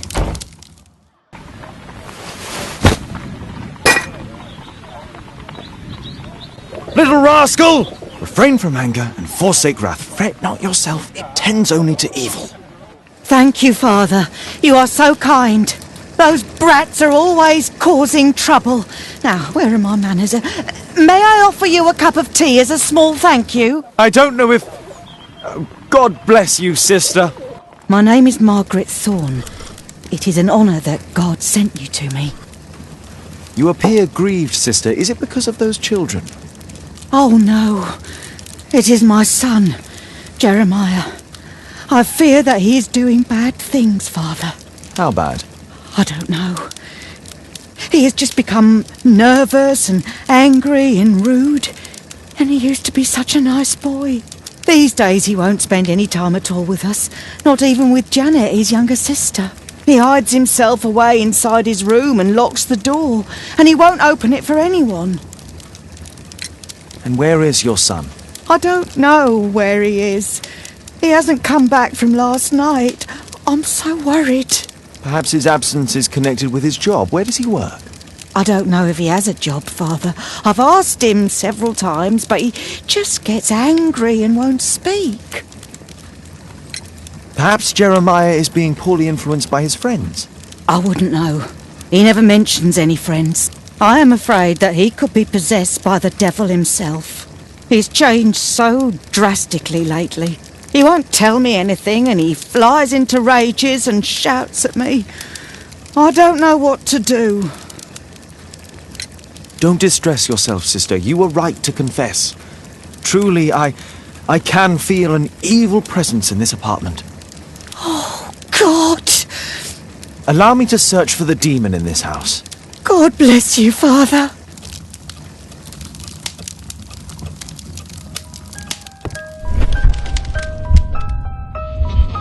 Bookcase and books!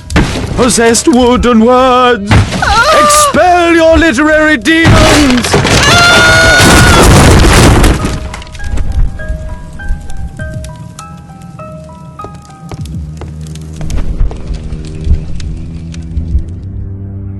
Wooden door! Iron handle! Battle the demon! Unholy vandal! Oh, Father, please help us!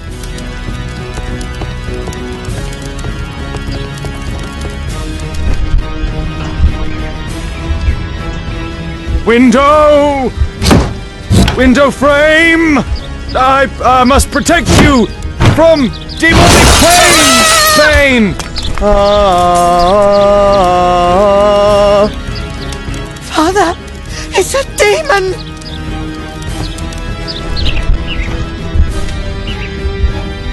Oh, Holy Spirit! Save your pans from demons and poor musicianship! Oh, Father, please help us!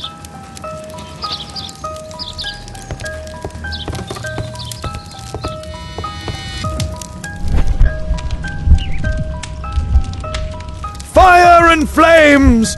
Better for crumpets than foul-toothed demons! Begone and bring peace!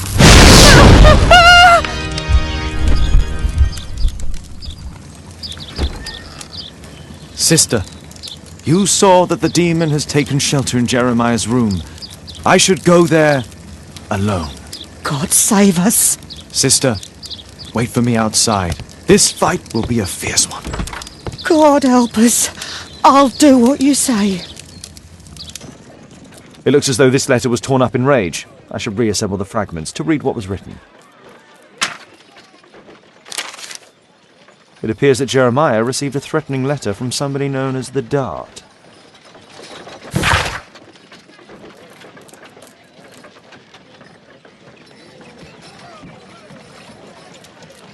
The Dart. He was at the centre of a notorious case from 1888. It's over. The demon is defeated. Oh, thank you. Bless you, Father. Now, pray for Jeremiah's soul and give thanks, sister. Goodbye. Lord be praised. Goodbye. Mr. Holmes, you're still alive. I can tell that that displeases you. Oh, a faulty deduction for once.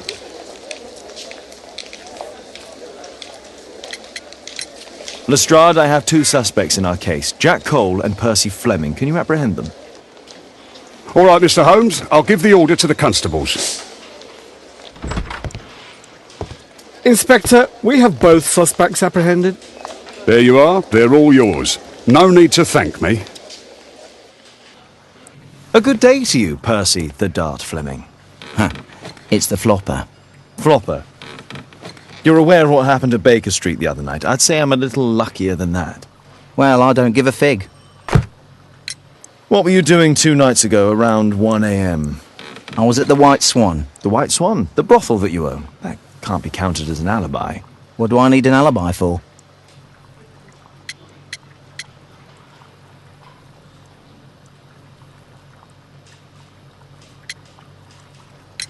Does the name Jeremiah ring any bells with you?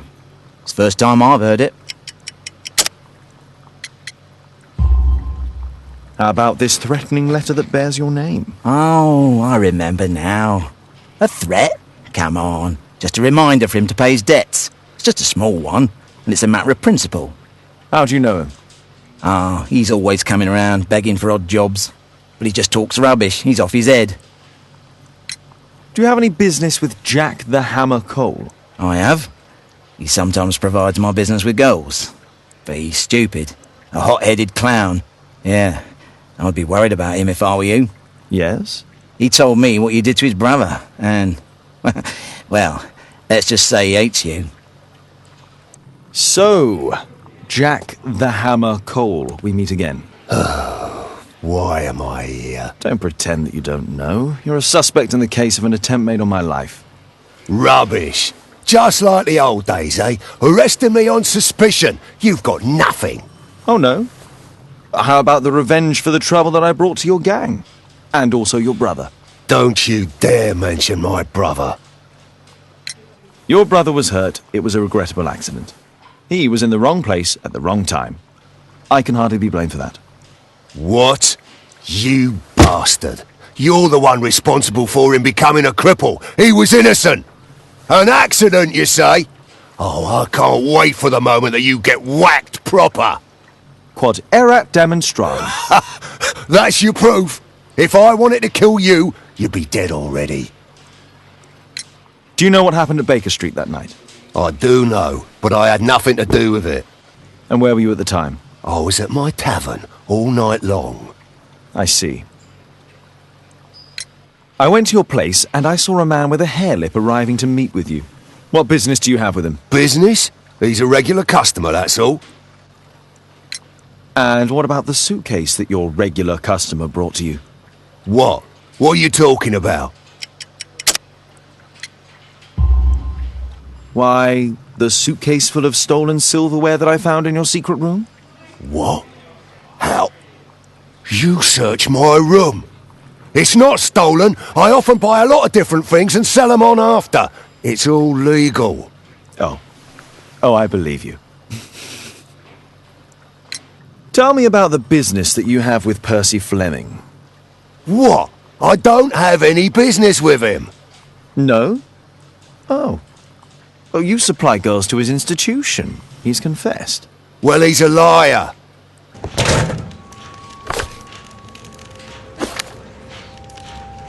It looks like encrypted records.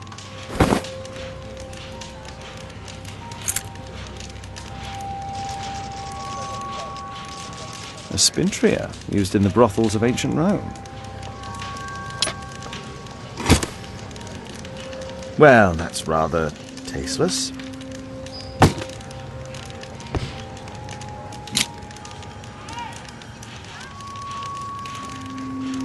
Personalized thuggery. How novel.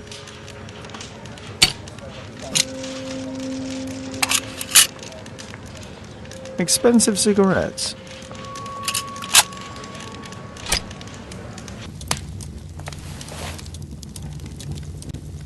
The text is encrypted. If it's Caesar's shift code, it might be easily deciphered. Elementary.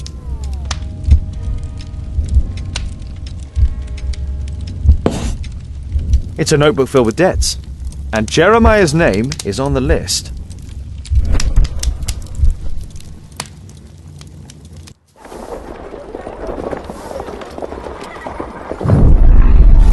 Get into the cab, quickly!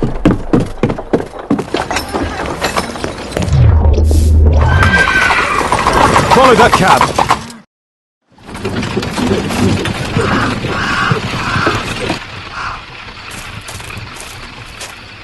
I should find a way to get inside.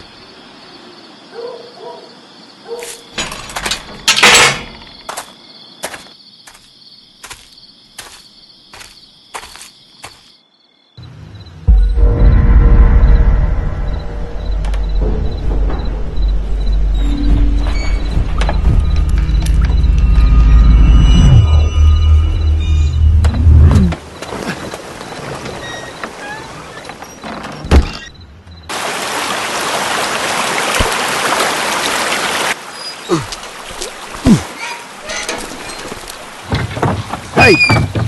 But what? No!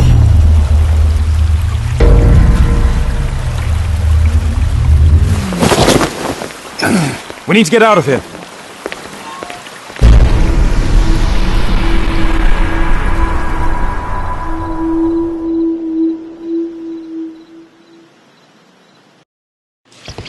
Lestrade, I'm glad you're here.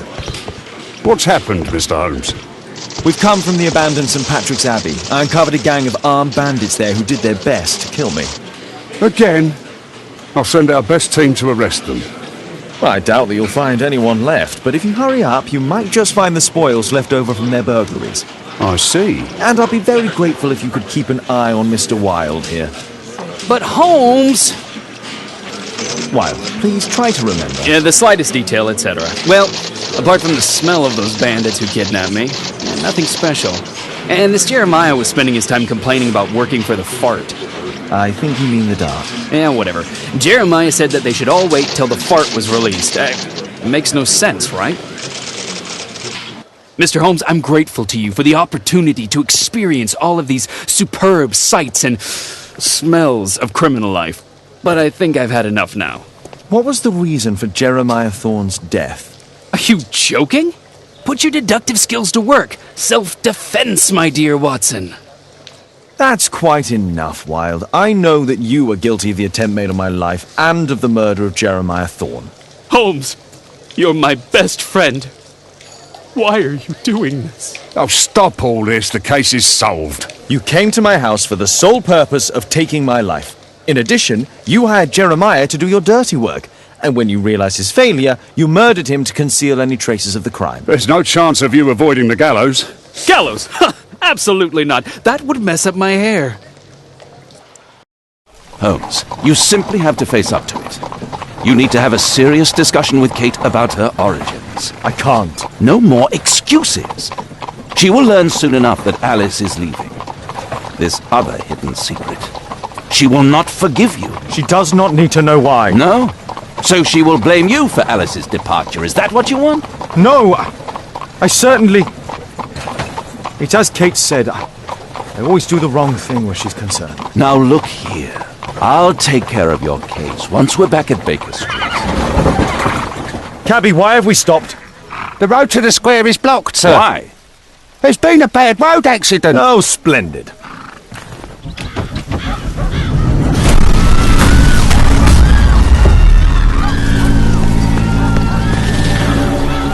We'd better hurry. There may be injured who need help.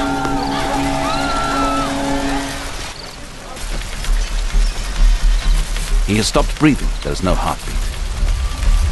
His pupils are constricted, but they are moving. He is still alive. I must act quickly to save him. Thank goodness. This man will live.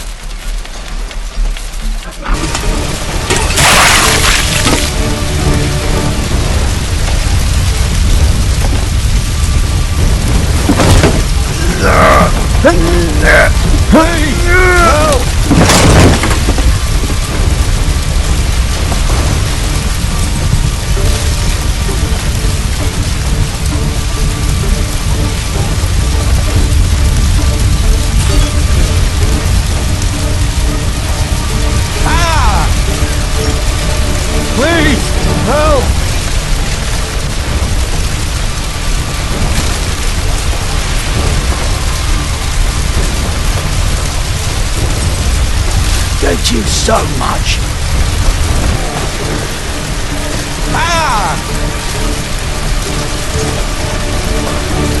I see no visible injuries. Perhaps I could use ammonia. Oh, my head.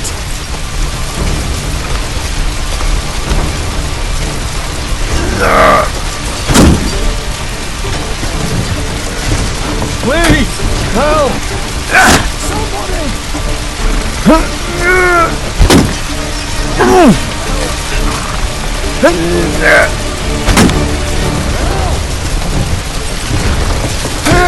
Over here!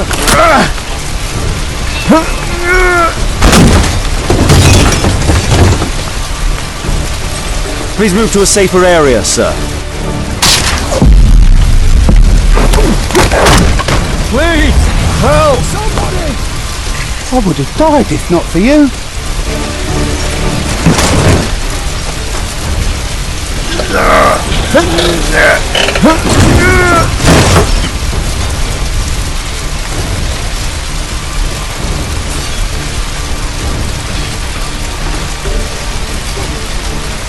Somebody! I need help! Oh, thank you for saving me.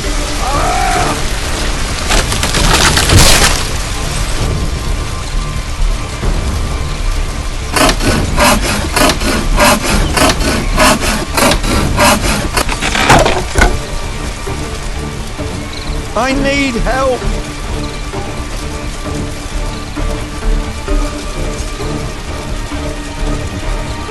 Thanks for your help.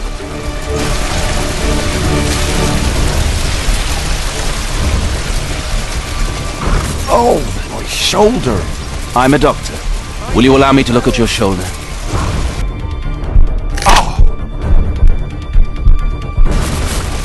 Thank you for your help. It hurts! There's some extreme bruising. No bones appear to be broken. I think that an improvised bandage will do for now. One moment, and I'll fetch what I need. Thank you, Doctor.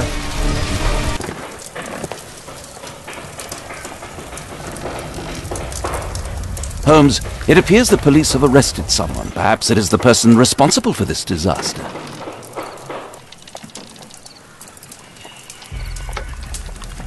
What do you make of this accident, Holmes?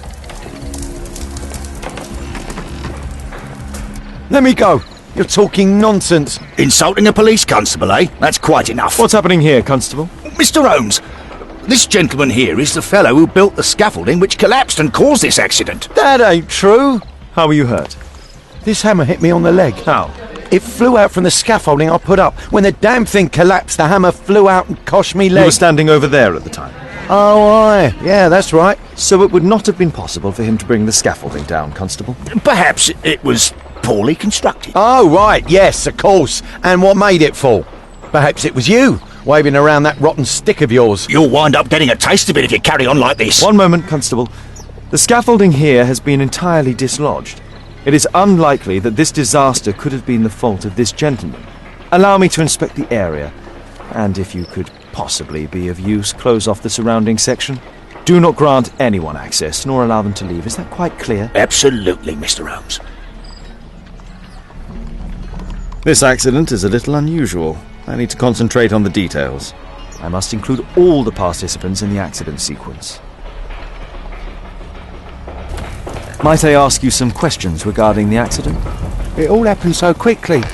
There was an explosion, and my horse startled and threw me back against those wardrobes.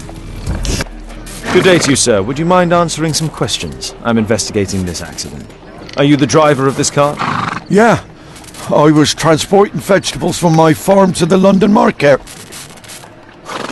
What can you tell me about the accident? I don't know. There was a collision, I felt the ground, I come over all dizzy. What did you collide with? That contraption up in front of me. He stopped all of a sudden and I tried to avoid him, but I wasn't quick enough. Do you have any idea what might have caused this cab to stop so sharply? No idea. The old gas lamps in this square have been upgraded to electricity. A puddle of water and electricity. A deadly combination. I won't be able to release it with my bare hands.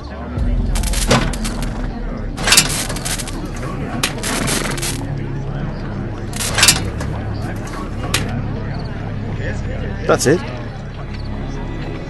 Might I ask you some questions regarding the accident? Please. Not now. I'm in shock. A dead driver. Another victim of the explosion.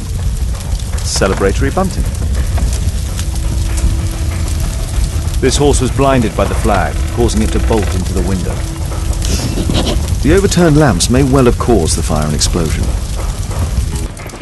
This cab was set on fire by the explosion at the lamp shop.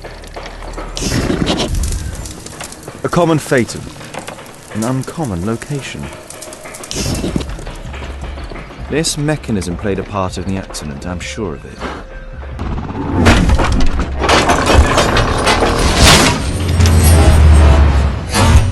That's it. The rope holding the bunting was torn apart. A large section of it is now missing.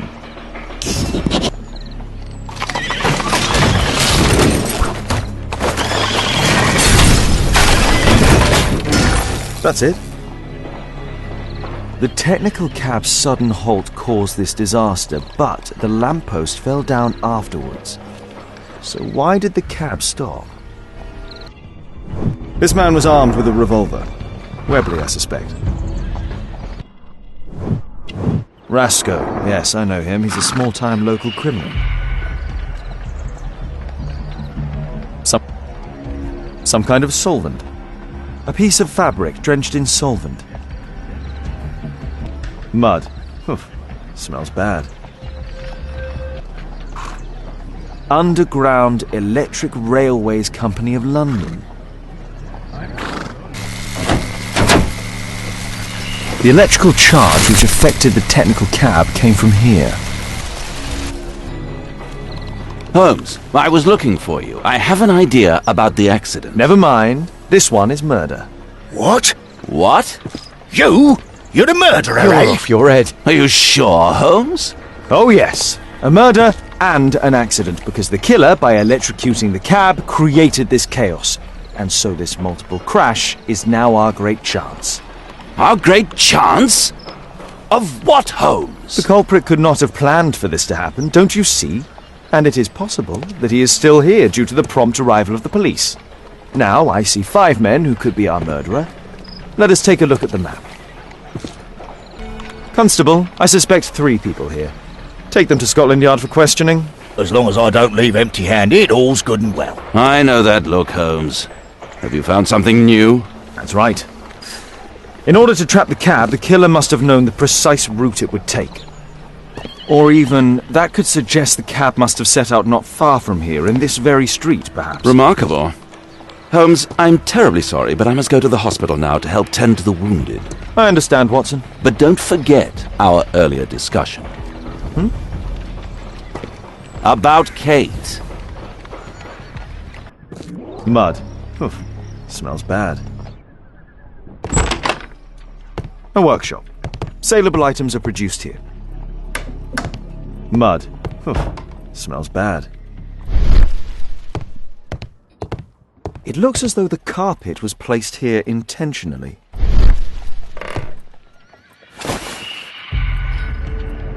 An old access point to the sewers. An old access point to the sewers. The iron wall of the... So, it was the goal of Rasco's gang to rob the bank.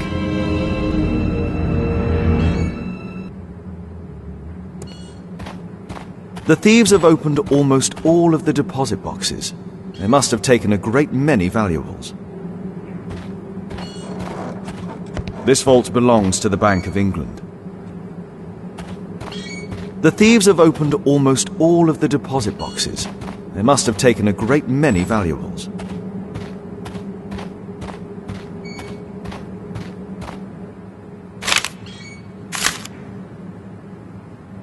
An old map of the sewers with a red cross.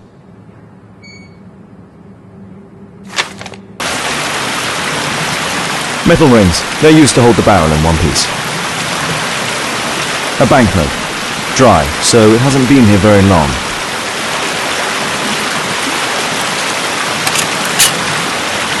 All of the licorice has been eaten.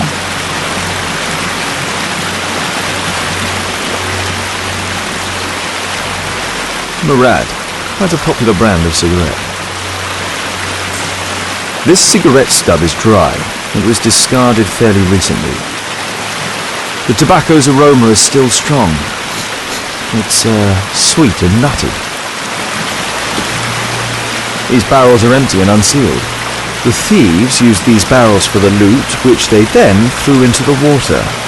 I need to warn Lestrade about this.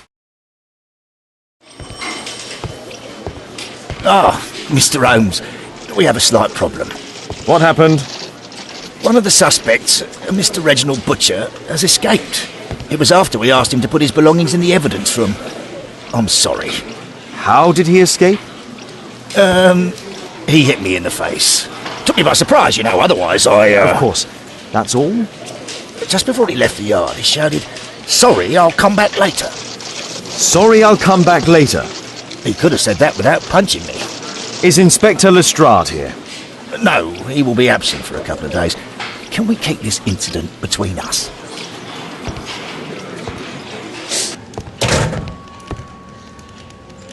A book. Karl Heinzen's 1848 Der Mord, with a bookmark. This terrible passage is apparently appreciated by Garrett.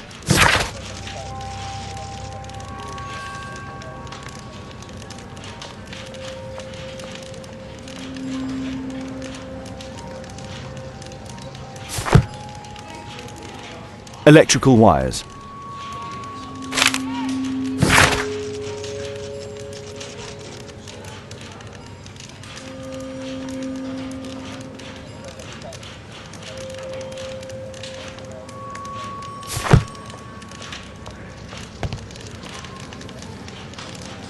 Whiskey. Of poor quality. Murad. Quite a popular brand of cigarette. Thick leather gloves. They're probably insulating.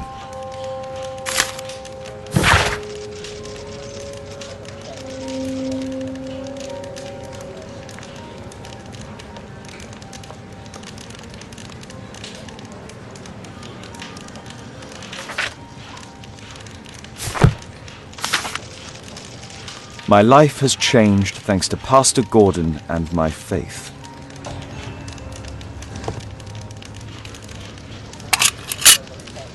Reginald Butcher is fond of sweets.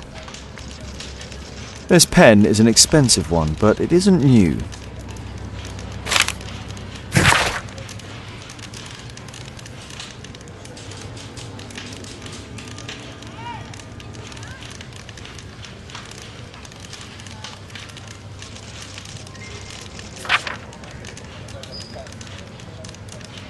Reginald Butcher had problems with his job. The initials MB.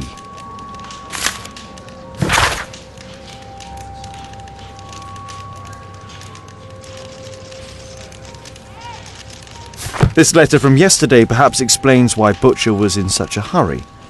At any rate, I now have an exact address. The belongings of the victims, Rasco and his acolyte. A police report about Rasco. He's only a minor criminal.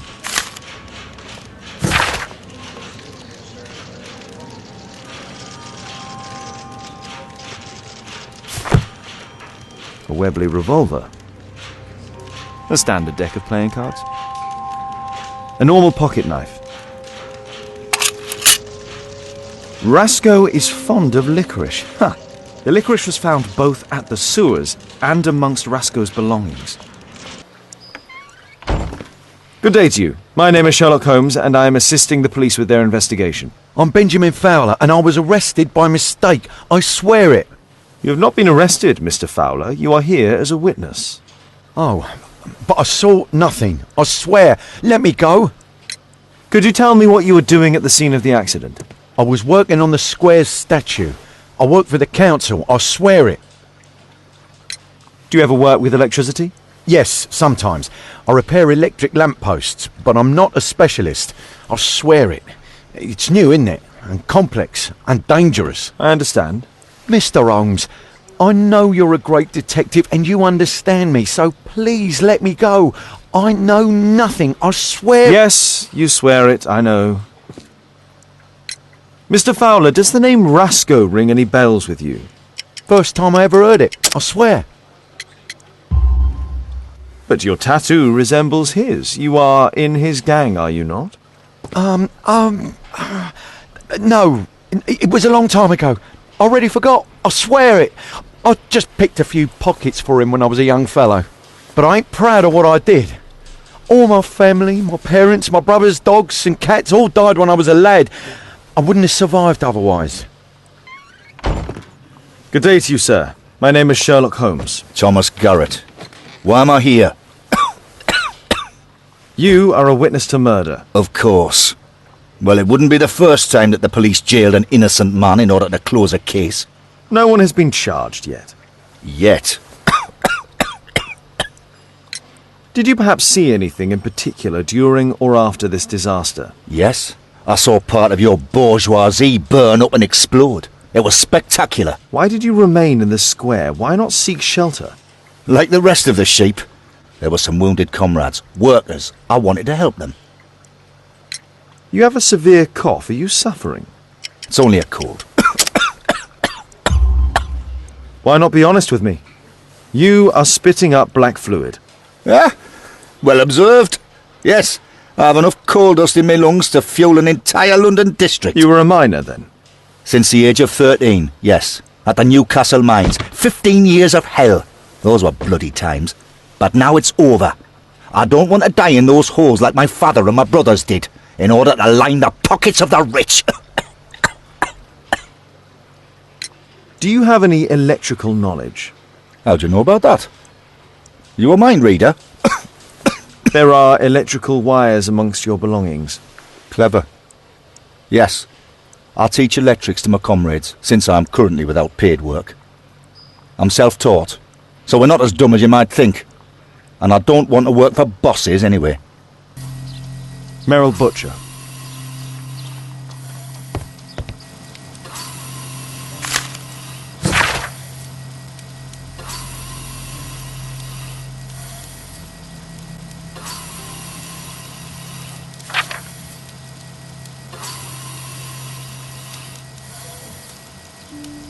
Admission file at Karolinska University Hospital in Stockholm.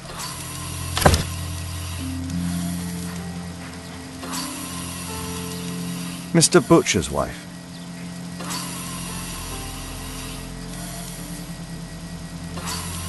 A young woman lost her life.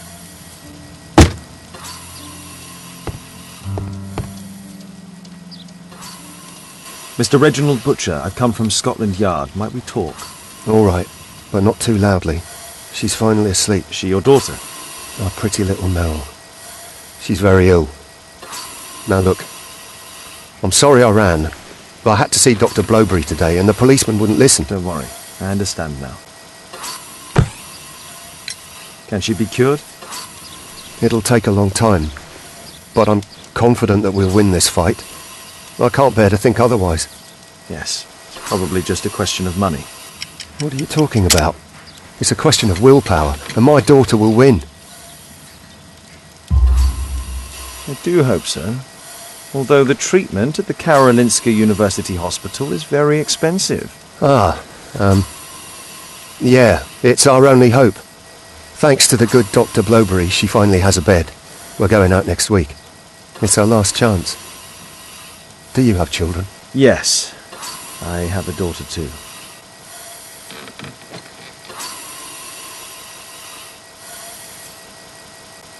We'd sacrifice our lives for our children, would we not? Yes.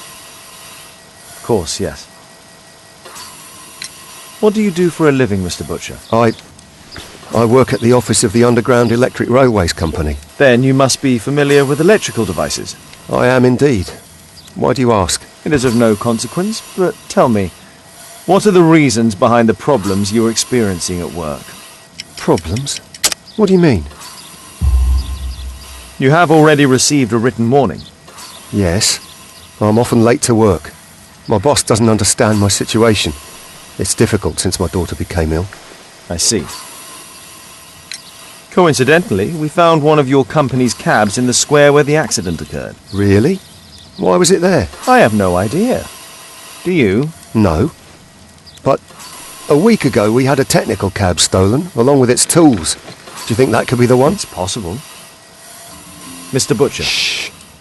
She's finally asleep. I knew you'd return. You should go to Stockholm with your daughter. You will save her. I've made my decision. Leave now. You understand, I was forced to do all this. Perhaps you were. Thank you, Mr. Holmes. Goodbye.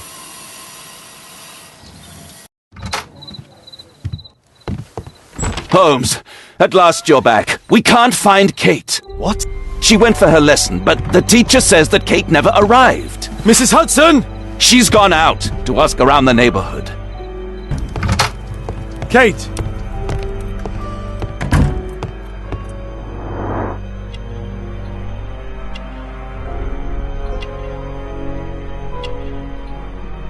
She was writing something here. Kate took her diary. What happened here? Why would she take her suitcase? Why was it left open? She took all of her favorites. He packed her things and left. I don't understand. What's that? The sound came from Alice's room. Alice! Kate! Kate! Where are you? You never do anything right! I've had enough of you not caring about me! You don't understand anything! I wish Alice would adopt me!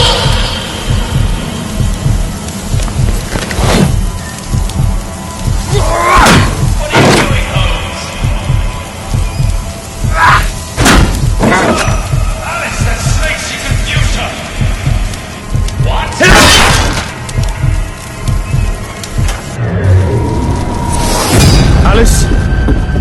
Where's my daughter? Your daughter? You don't have one, Mr. Holmes. You never did. My God! My daughter, what did you do to her? What you could never do. I made her happy. I don't care what you think. Where is Kate? You fool. You're useless to her. Why even bother? Holmes, stop that! I'll make her talk. We don't need her. Just use your skill. I'll take care of her. Portrait of Alice's father, William Hamilton, and some items required to conduct a séance are missing. The lead goes to the cemetery. Watson, keep an eye on her.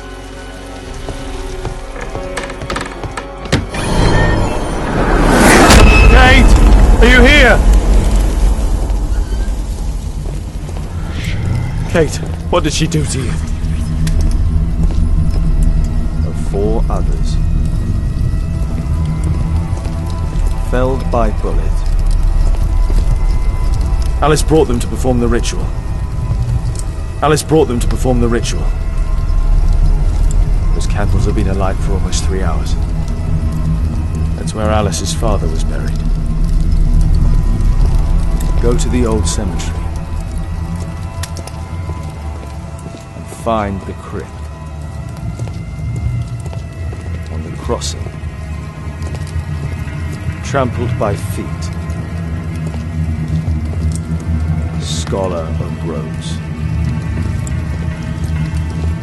Earth-digging giant. These writings constitute a single message, a guide. Kate! Oh my God. It's Alice's father, mummified.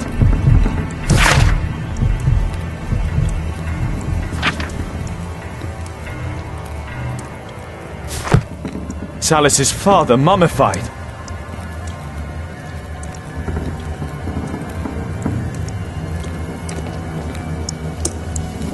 Storm lamp. A map of British rivers.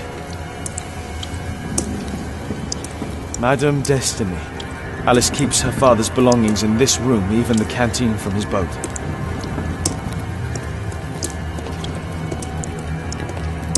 Alice sleeps here. Alice is not merely peculiar, she is mentally ill. I hope Kate didn't see this.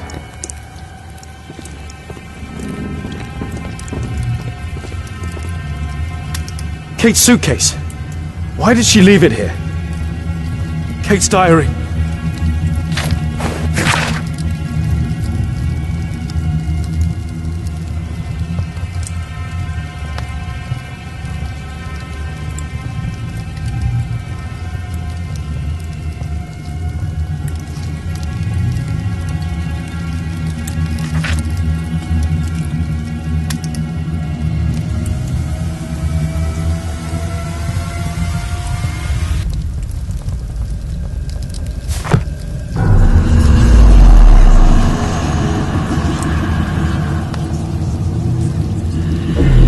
Where do we find him, Father?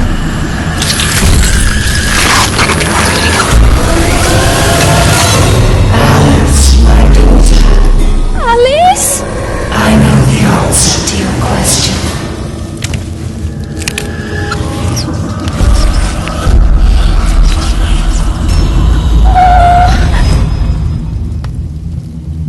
I can't believe that Alice made my little girl go through all this! Damned woman!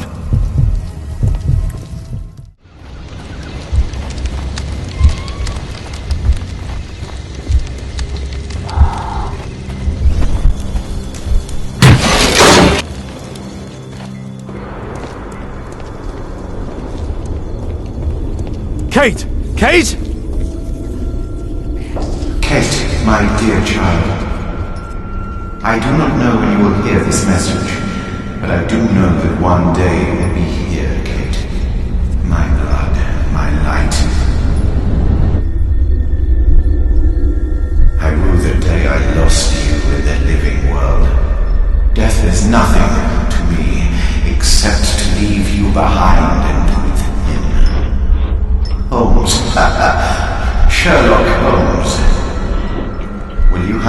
understand, he is your worst enemy. But because he so loves to hide behind the mask of his dubious morality, he would never kill you.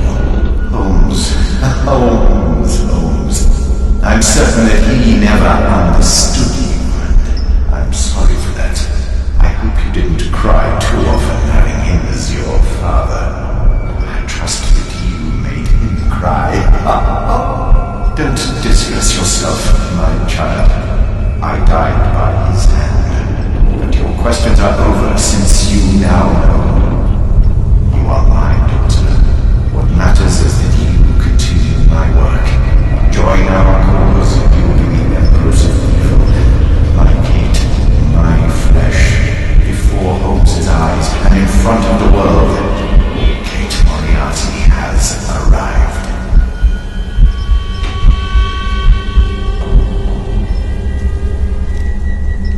Moriarty.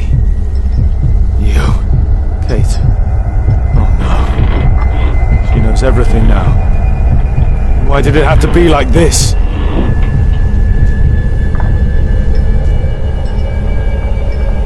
The Dynamics of an Asteroid.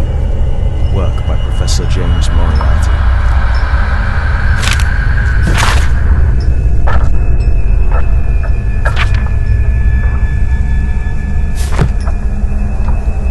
Young Kate. Father. A metal star with an extremely precise carving. That's a ribbon from Kate's hair.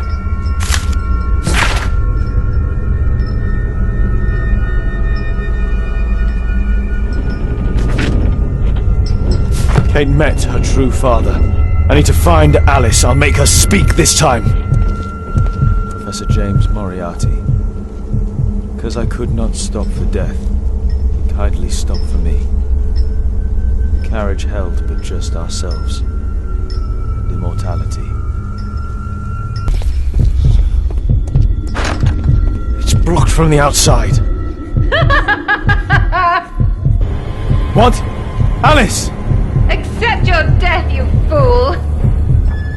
You witch! Let me out! Free Kate! Come back, witch!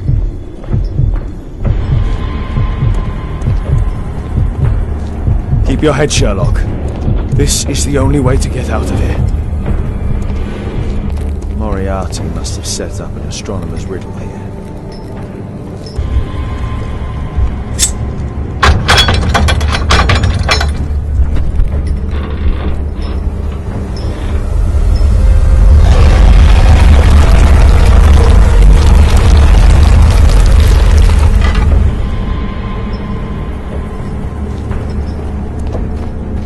Hold on, Kate.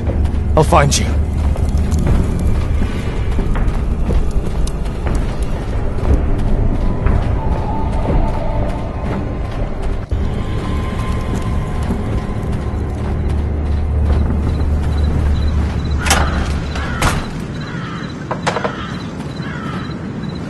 Watson! Holmes, she tricked me. Where's she gone? Watson, where? I don't know. She left, saying that she had to go and see a lady. A Mrs. Destiny? Madam Destiny, she's a boat. What? Over there, Watson! She's abducted Kate! I can't believe it. She's a lunatic, Watson! She made a room for her dead father, and now Kate is with her!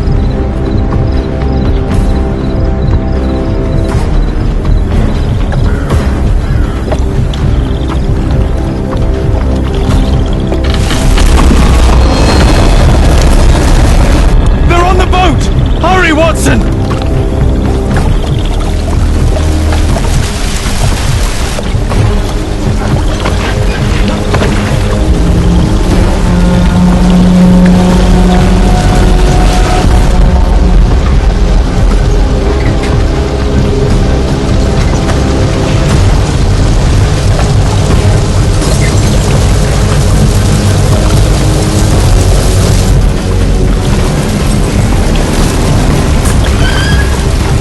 Stay here and hold on to the boat, Watson. Kate! you? Kate! I'm here! Just jump! Alice! I'm afraid! I know, but you'll be all right! Look! It doesn't burn! Come on! Kate! Oh my god, no! Go away! Kate! I'm a Moriarty! I'm the Devil's Daughter! I'm cursed! I'm a monster! What? There is no curse, Kate! Yes! That's why you've always lied to me! I only lied in order to protect you! You're still so young, my god! Ask Watson! I was lied to all of my life! Do you have any idea how that feels? No, Kate! I know what evil is. You have a good heart!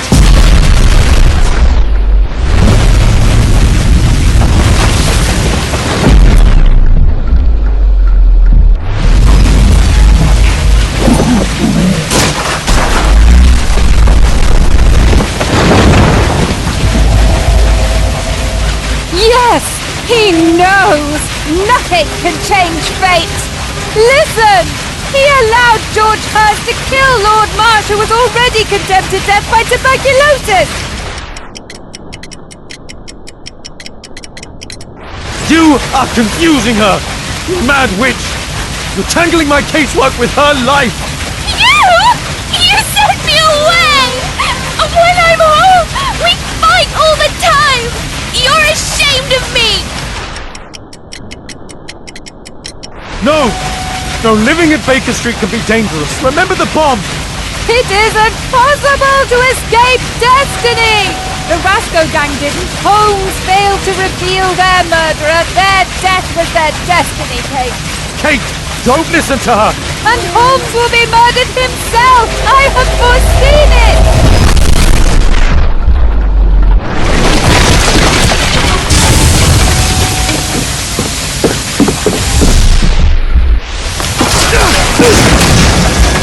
I may be killed one day. It's the risk that I take, but my word helps to save other lives. Really? And albeit? And Orson? You save lives? No! You enjoy taking lives! You can't save me either! Kate, you'll be safe with me. I'll protect you. I care about you. How can you trust him? He killed your real father, Kate! Why? Why did you kill him? It was his life or mine. I had no choice, Kate. See? Everything is determined! Remember the signs! Our meeting! The ceremony! Kate, no! How can this suddenly mean more to you than your childhood? See? It is time! The next life awaits us! No, Kate, she would make the boat crash to kill you. She knew that you would hesitate. I don't care! I don't belong anywhere! You belong with me, Kate. We're family.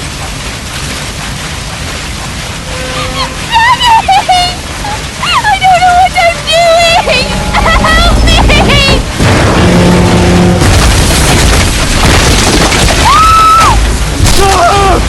Kate!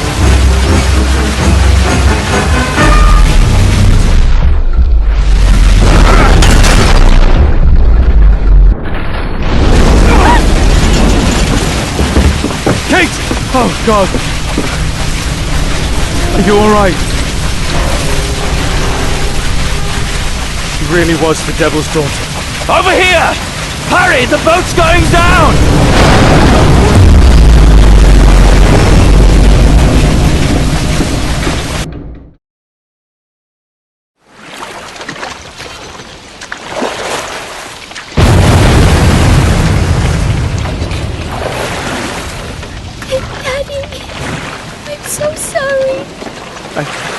I'm sorry too, Kate.